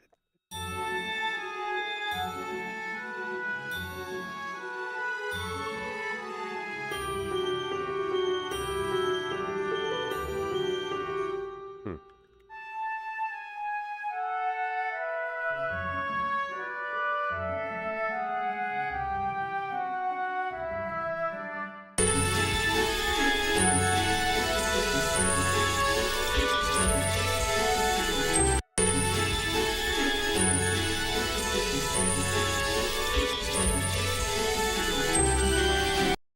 Yeah, the flute definitely has a...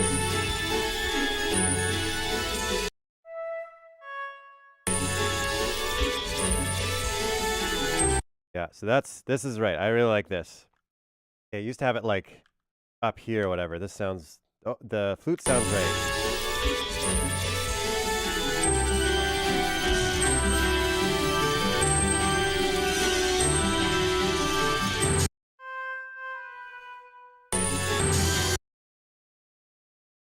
Ba-da-ba-dum.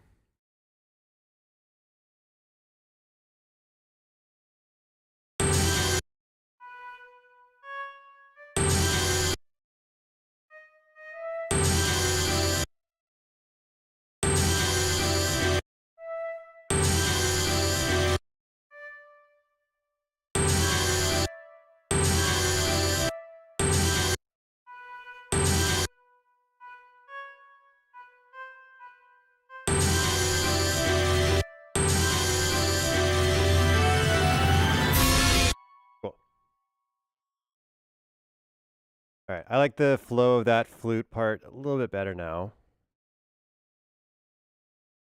Get the scale going in the oboe.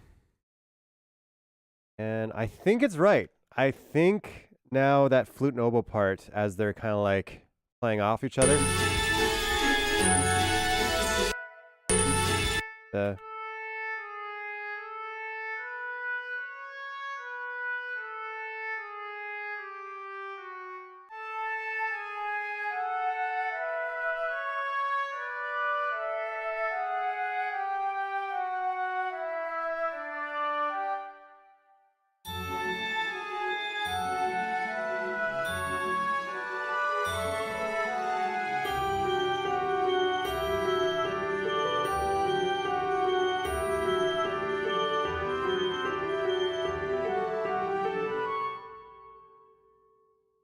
All right, I like that way better. That feels like it's sitting better compared to the original.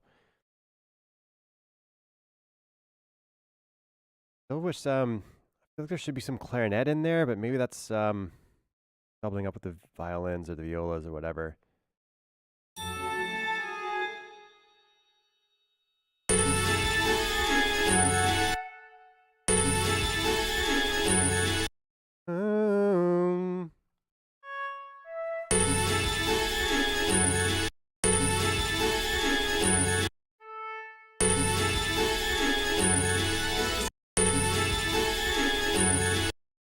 Phase it. See if I'll phase it a bit. See if I can draw out those woodwinds a bit.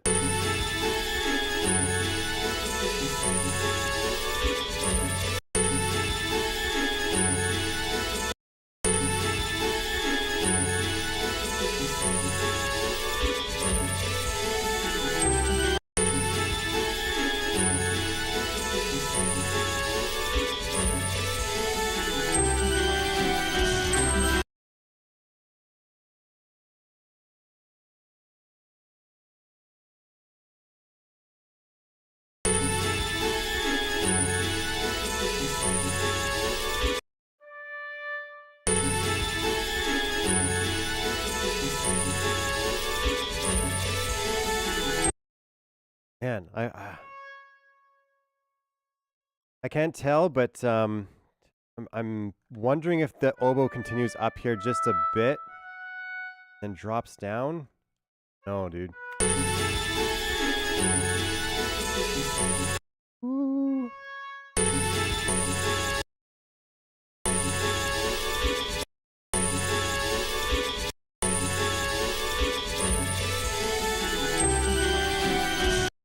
Oh, that's tough. 'Cause the flute's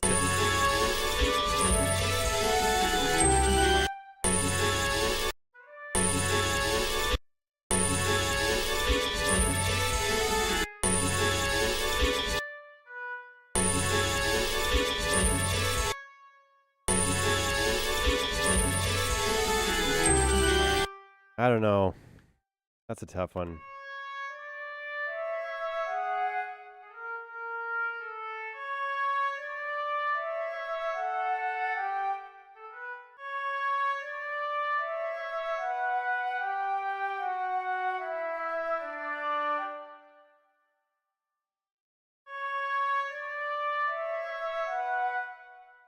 I don't know where it splits off.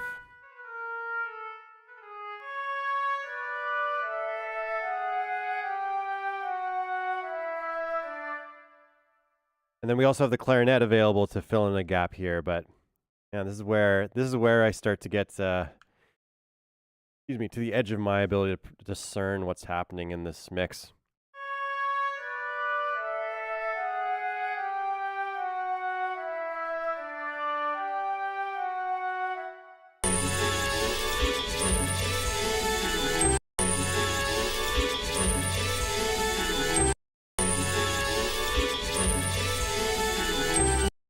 The other thing it could do is rise up here, because it feels like it goes up here.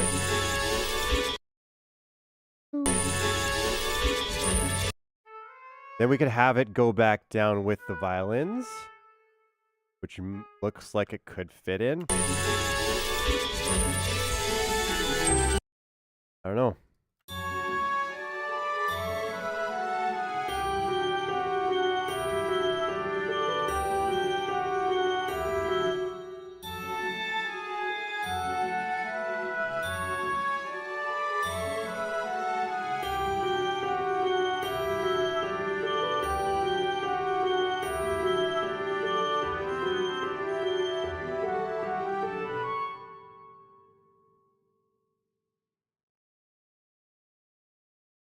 No, I'm gonna leave it there. Let's just leave the flute and oboe in that configuration for now. Come back to it maybe some other time. Get some fresh ears on it.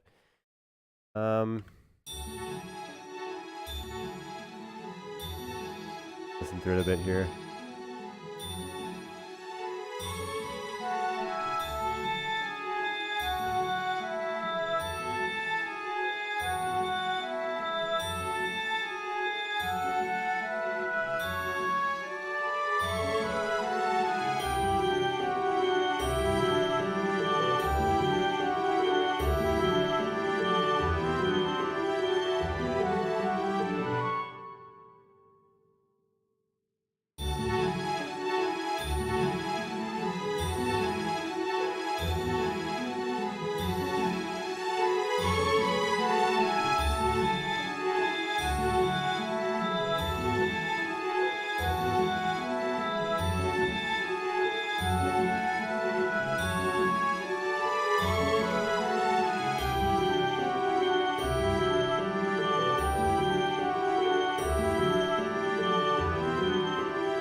Cool.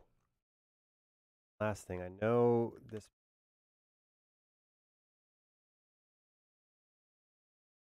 We're going to do the piccolo as this top end synthy thing. I know it goes along with it towards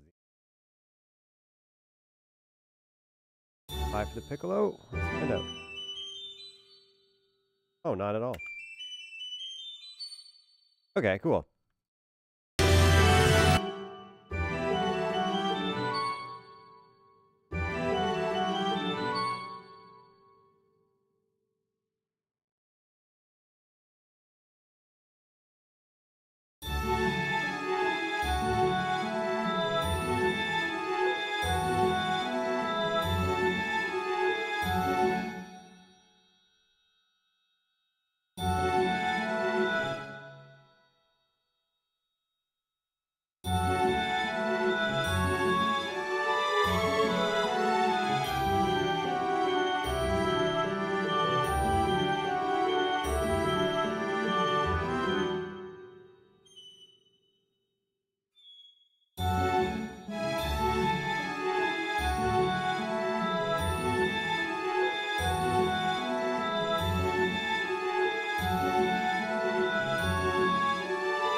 For fun, to experiment a bit while we're here.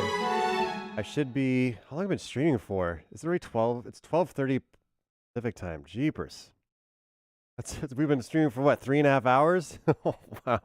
I was thinking like maybe 2, whatever. Man, the hours flew by. I have to wrap this up pretty quick. I gotta get on with work stuff. I gotta get handled today. I wonder if it'd be kind of cool to add in some subtle horns just to give it some body. No?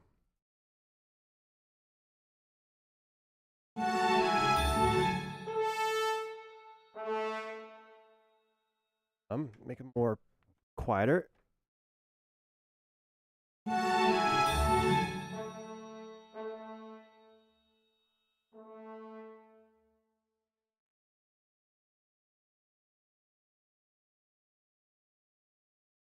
With like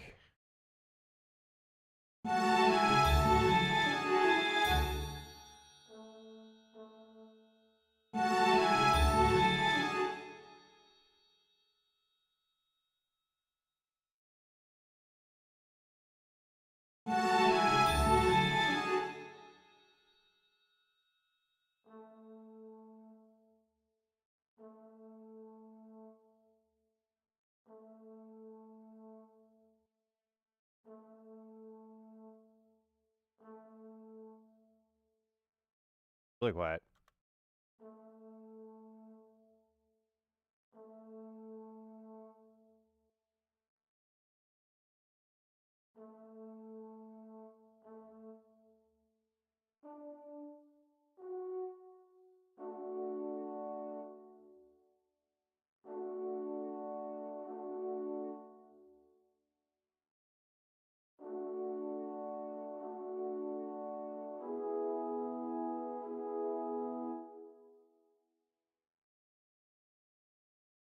Don't want to get too epic sounding.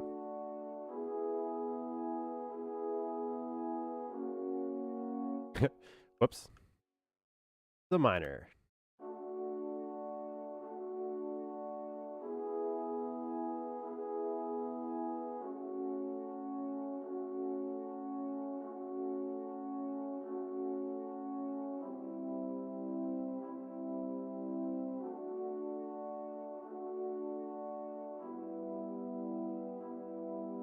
To layer it in, so you just see what that sounds like.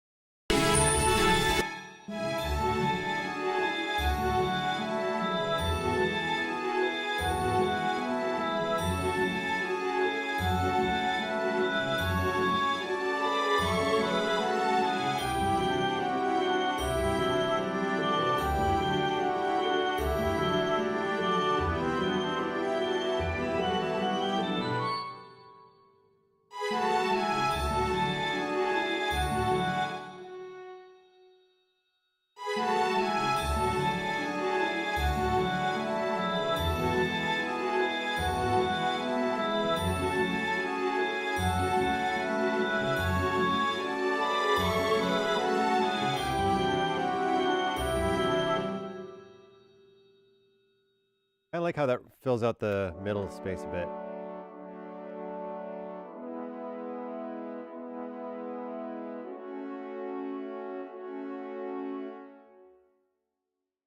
Longer.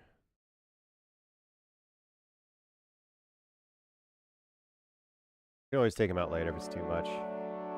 I don't like. I want the here, but it's not loud enough, so double up.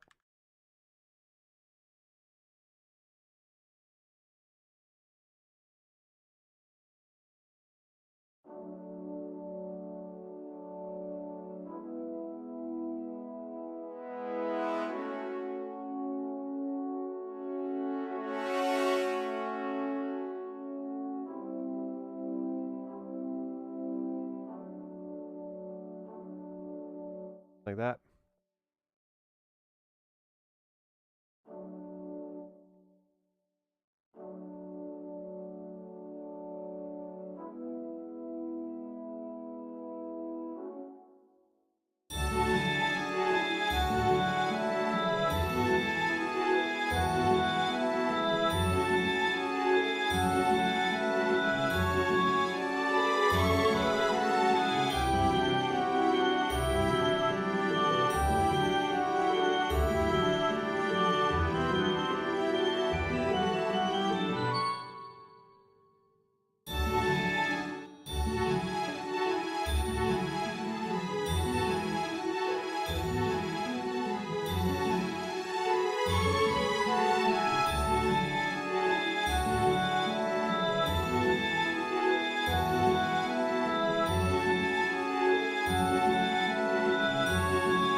What I wonder,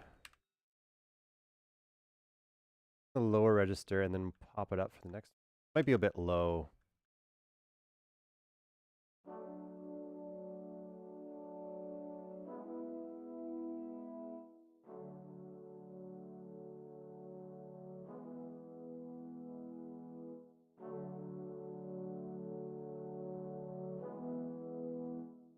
Volume.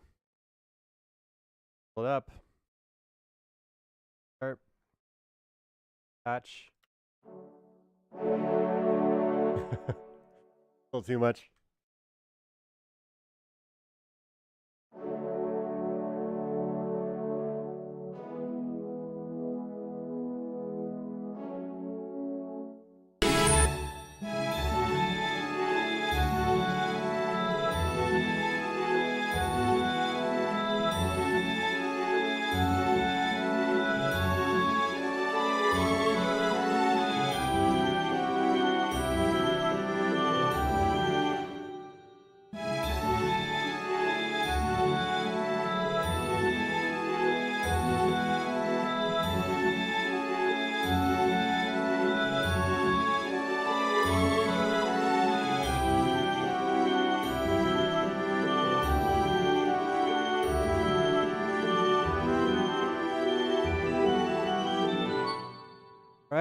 I don't mind the horns being in there. It warms it up a bit just towards the end. I wonder if probably volume wise I'd keep it really low here and then play with a little bit of like just doing say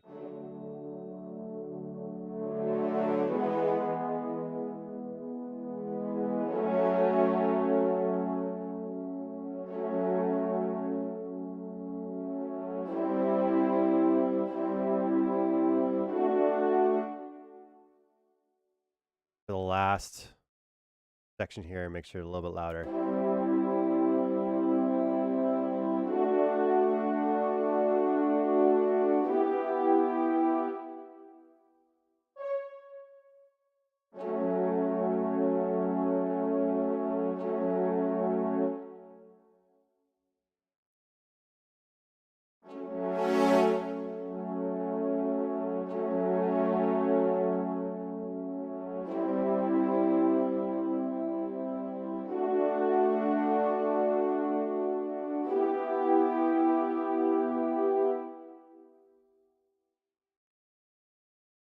All right, one more time, listen through.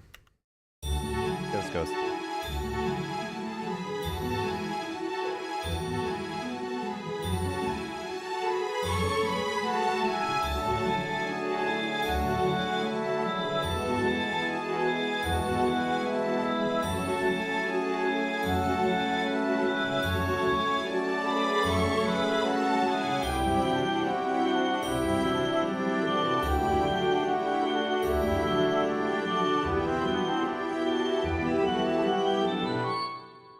All right, cool.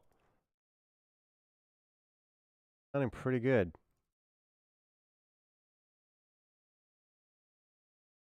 Got a lot more done than I expected, that's for sure. But also didn't think I'd be streaming for 3.5 hours. But I love doing this type of stuff, so flew right by.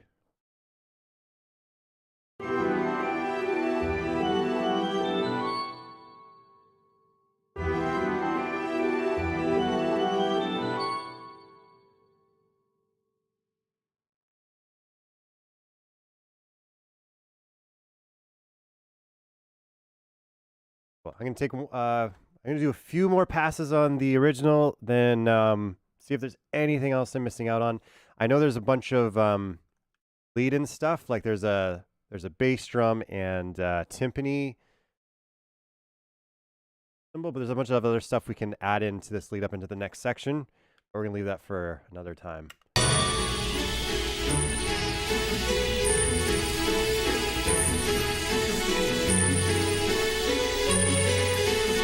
Oh, I just had a thought. One thing I could do to add more pluck is probably just some harp, right? Some pluck, pluck, just to give it some percussion-y start to those violins. Instead of just doing another violin track, maybe adding the harp in would be enough to give it that bite.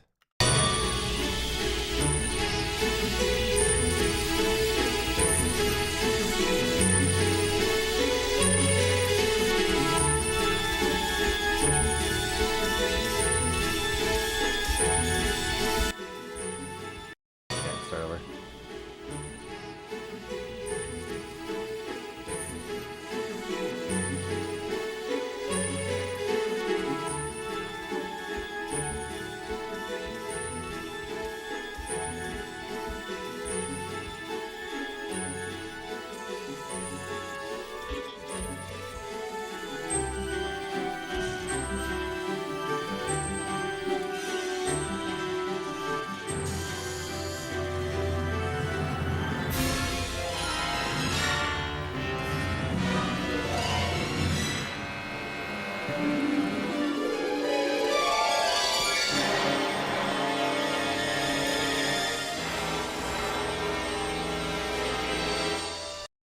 The next section is going to be a doozy.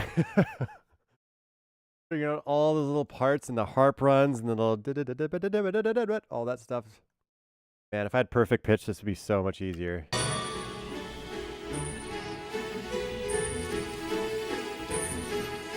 Yeah, I feel like the one thing, and this happens every time, I get this laid out pretty well in a spot that I like, but then when I play the track, it doesn't feel as skippy. You know what I mean? Like I feel like we're hitting the right notes, but it's not skipping enough. There's not enough forward momentum from the instrument somehow, and that I think has to do with the violins not giving that da da da da da da da da. I don't know how to get that out of the samples.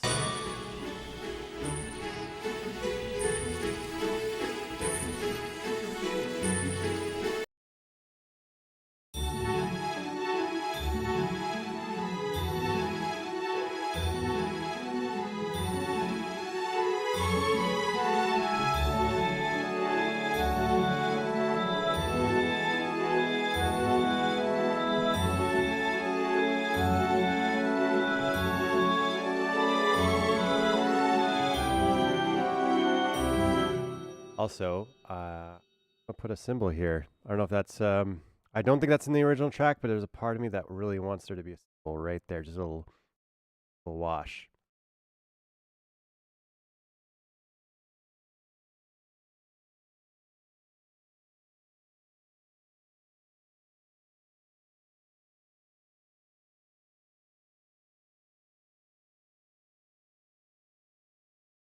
$29? It's been 29.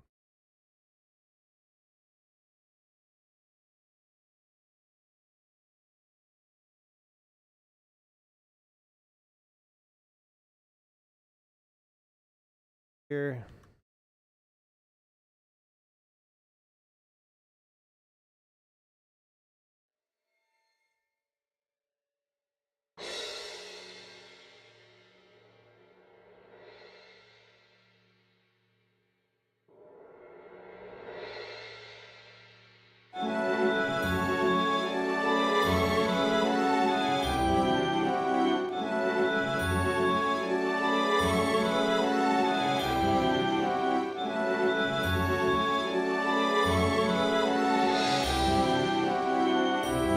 A little early.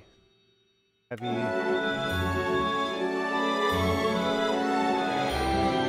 Yeah, just something subtle just to kind of... I'm actually kind of surprised it's not in the original. That feels so right.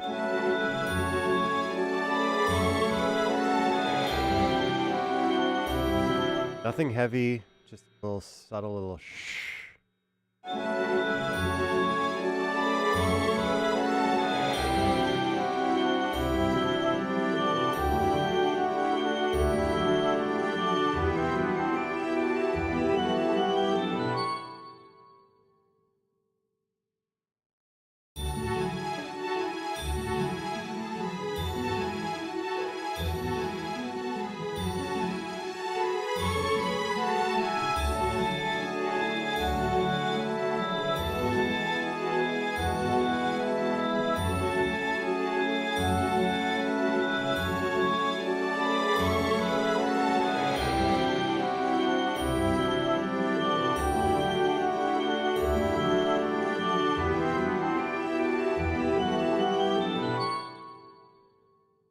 Right. That just feels warm and cozy.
All right.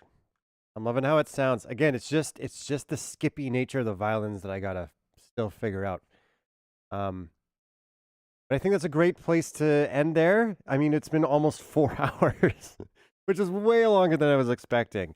So, yeah, I think this is a good spot to stop and leave it here and revisit it, listen to some other music, and then get on with my kind of day and revisit it another time, come at it with fresh ears, and then keep chiseling away at it. But this is a great start.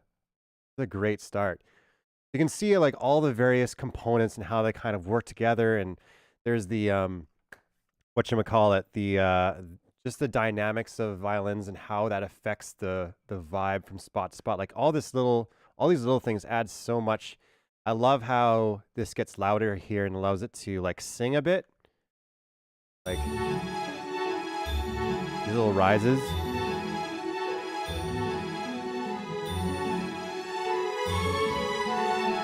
It feels like a real orchestra, like leaning into that bit. The da da da da da da da. I love it.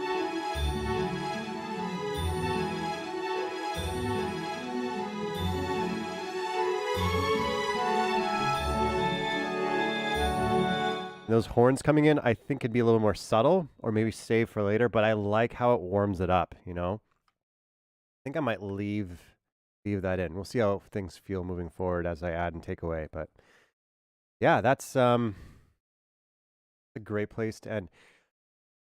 All right, so just for fun, I'm gonna show you guys something that is kind of a. I'm trying to come up with like what do you call it? A cue that kind of is a bunch of different pieces put together. And I haven't. You've heard parts of it here and there on like Twitter and some of it. But just kind of give you a taste of what my next, I should save this first. Give me 1 second. One second. 1 sec. I'm still here, don't worry. Gotta save this. Something. Whoops.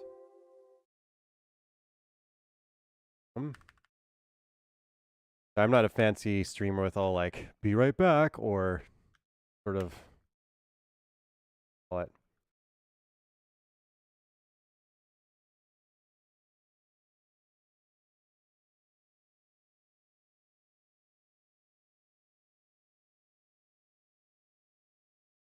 And open up my next project here.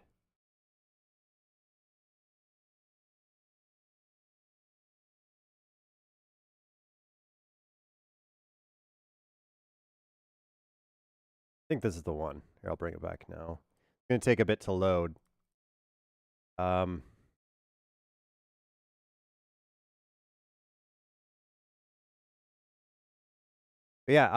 the first thing that I what do you call it? Uploaded to YouTube.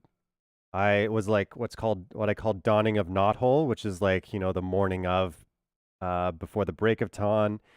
And then you know, the sun comes over the mountains or the trees and it kind of breaks into the scene. And then that was it. I always had kind of an idea of where I wanted this to go, where I wanted it to go, but I never put any time or I just didn't have, I don't know, what do you call it? Just didn't do the rest of it. And so I've been working on the rest of it over the past little while here and there, chiseling away at it. And figured I'd give you kind of a taste of what might be one of my next vids. So I'm pretty excited about it. I love how it's sounding and I love the energy of it and how it ends and all that. It feels like a legit piece or cue or whatever you want to call it. Still some work to be done on it, but the idea is there. So hopefully I loaded the right project. We'll see. But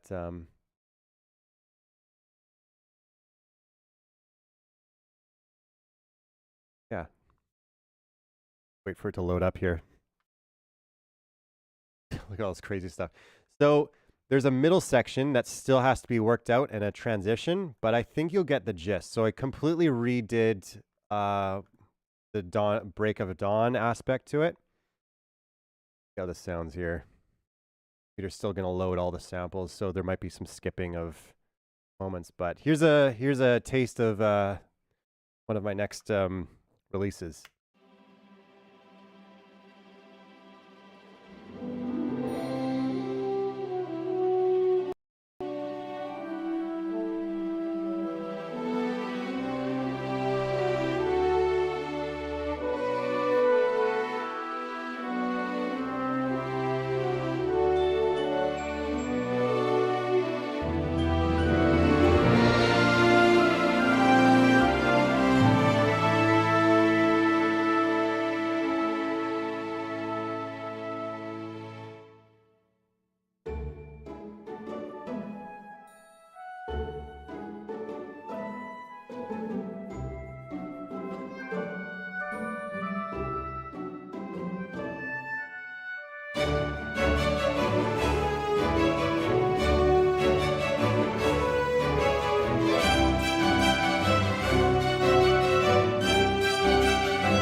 and some sort of transition.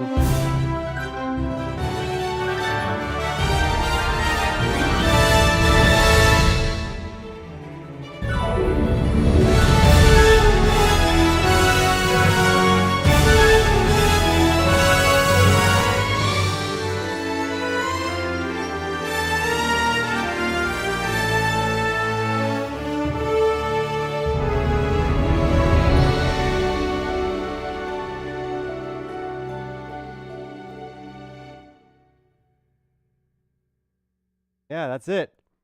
So dawn breaks, you know, the sun comes over the hedges or the trees or whatever, and then I kind of picture everyone kind of walking out of their huts with sleepy eyes or something in this next section, and then, you know, things get going as more come out, more of the freedom fighters come out.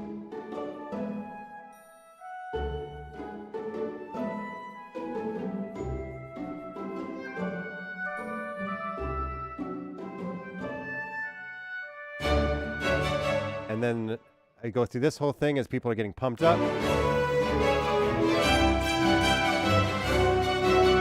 Right, and there's a break. Right here, I'll have some sort of transition that's simple, kind of like, where's Sonic type of question. Like, where's Sonic? We have a meeting. Like, I picture like Sally being like, where's Sonic? We have a meeting. Where the frig is this guy? And then you have this, like, you hear him in the distance.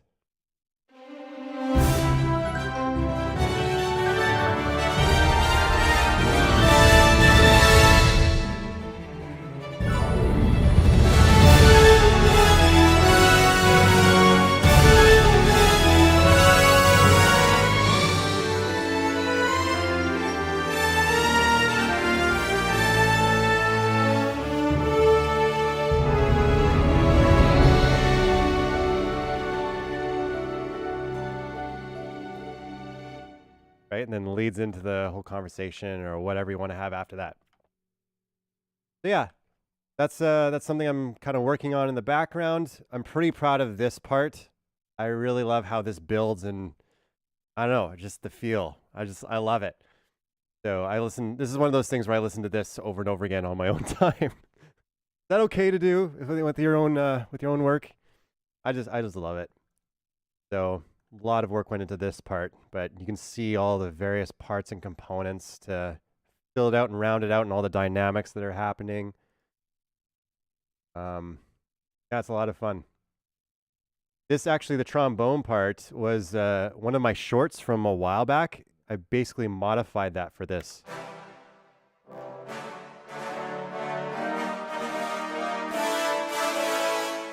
Right, you can just hear the energy building in that. It's so cool.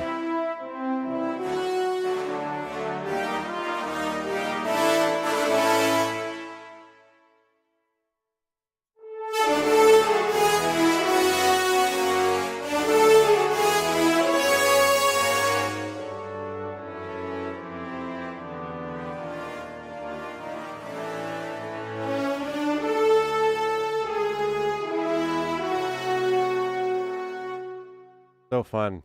So I'm just gonna like listen to this a couple of times if you don't mind. Feel free to go if you don't want to stick around anymore. I so appreciate you hanging out and supporting the channel. If you can subscribe and like the video, I would appreciate it. There's a lot of people watch. Like I have like 14,000 views on one video. I think the title card one. And I've got this like graph that pops up from YouTube. They're like, hey, only 1% of your viewers subscribe. Makes me kind of sad. So if you can spread the word about the channel a bit, I would appreciate it.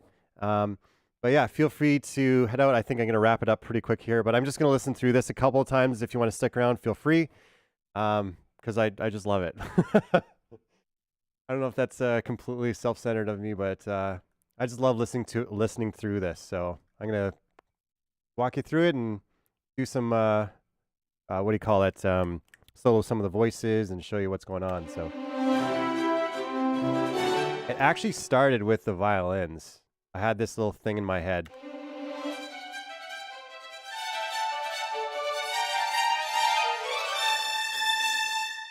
And this is another one of those examples of me humanizing it. So you can see all these various velocities, but also how it rises up here in the dynamic automation.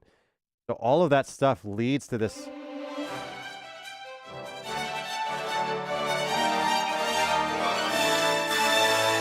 Right? Feels like the orchestra is just letting loose right there.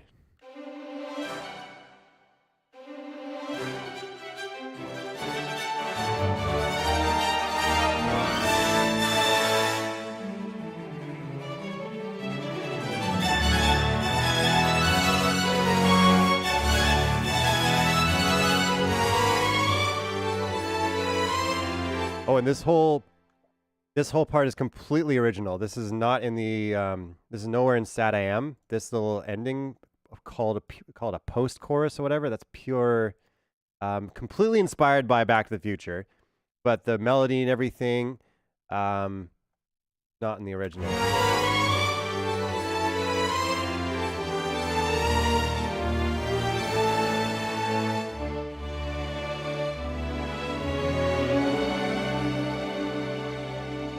I just love how this freaking feels, man. Like I listen to this all the time.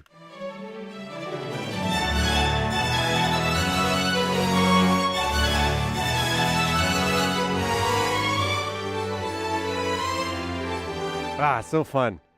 And then I was listening a bit, or doing a course on woodwind adaptations or how to add them in, and I used to add the flutes. Actually, I don't know if you were all here, but at the beginning of the stream, we were talking about one of my vids where we build on each other, and I had the flutes going almost the entire time. And what I've decided was to add them in only in specific spots. So now they have this little like, and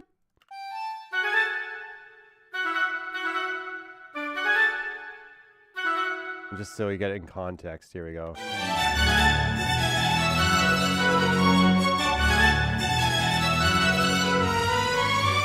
So I was listening to the original, what do you call it, the main title unused track, and there's this little da-da-da, da-da-da, da-da-da in there, and I think it's coming from the violins and the high woodwinds, but I really love the violin part that goes down here, so I just did both.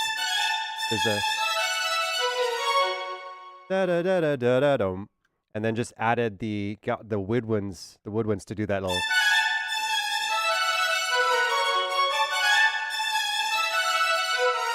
I just love it. Oh man, sounds so cool, dude. It sounds like Sonic. That I am to me. It's just like, oh, I love it.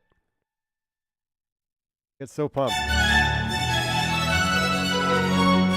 Get everything in here except for the horns, because that has the main melody.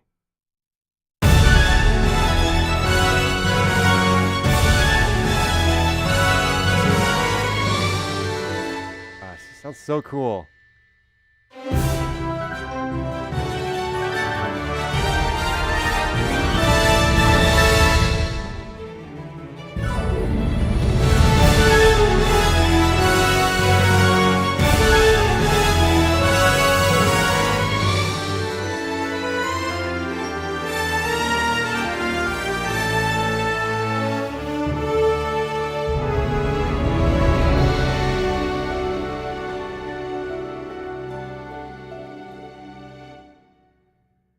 Dude, that's so cool. Oh, I love it. Okay.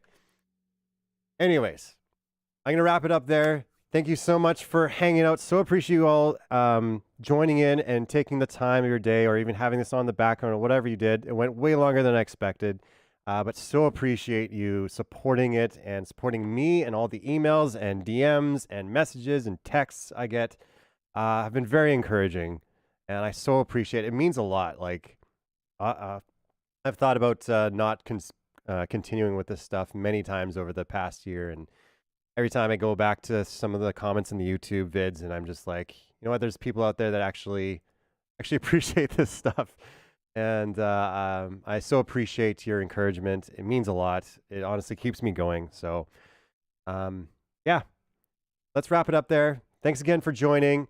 Like, subscribe, YouTuber talk, pleasantries, whatever. So appreciate you supporting and being here and listening and actually pitching in and helping out. That was also really cool. Maybe I'll do more of them. So yeah, let's wrap it up there. Thanks again. So appreciate it. Have a fantastic rest of your day, and talk soon.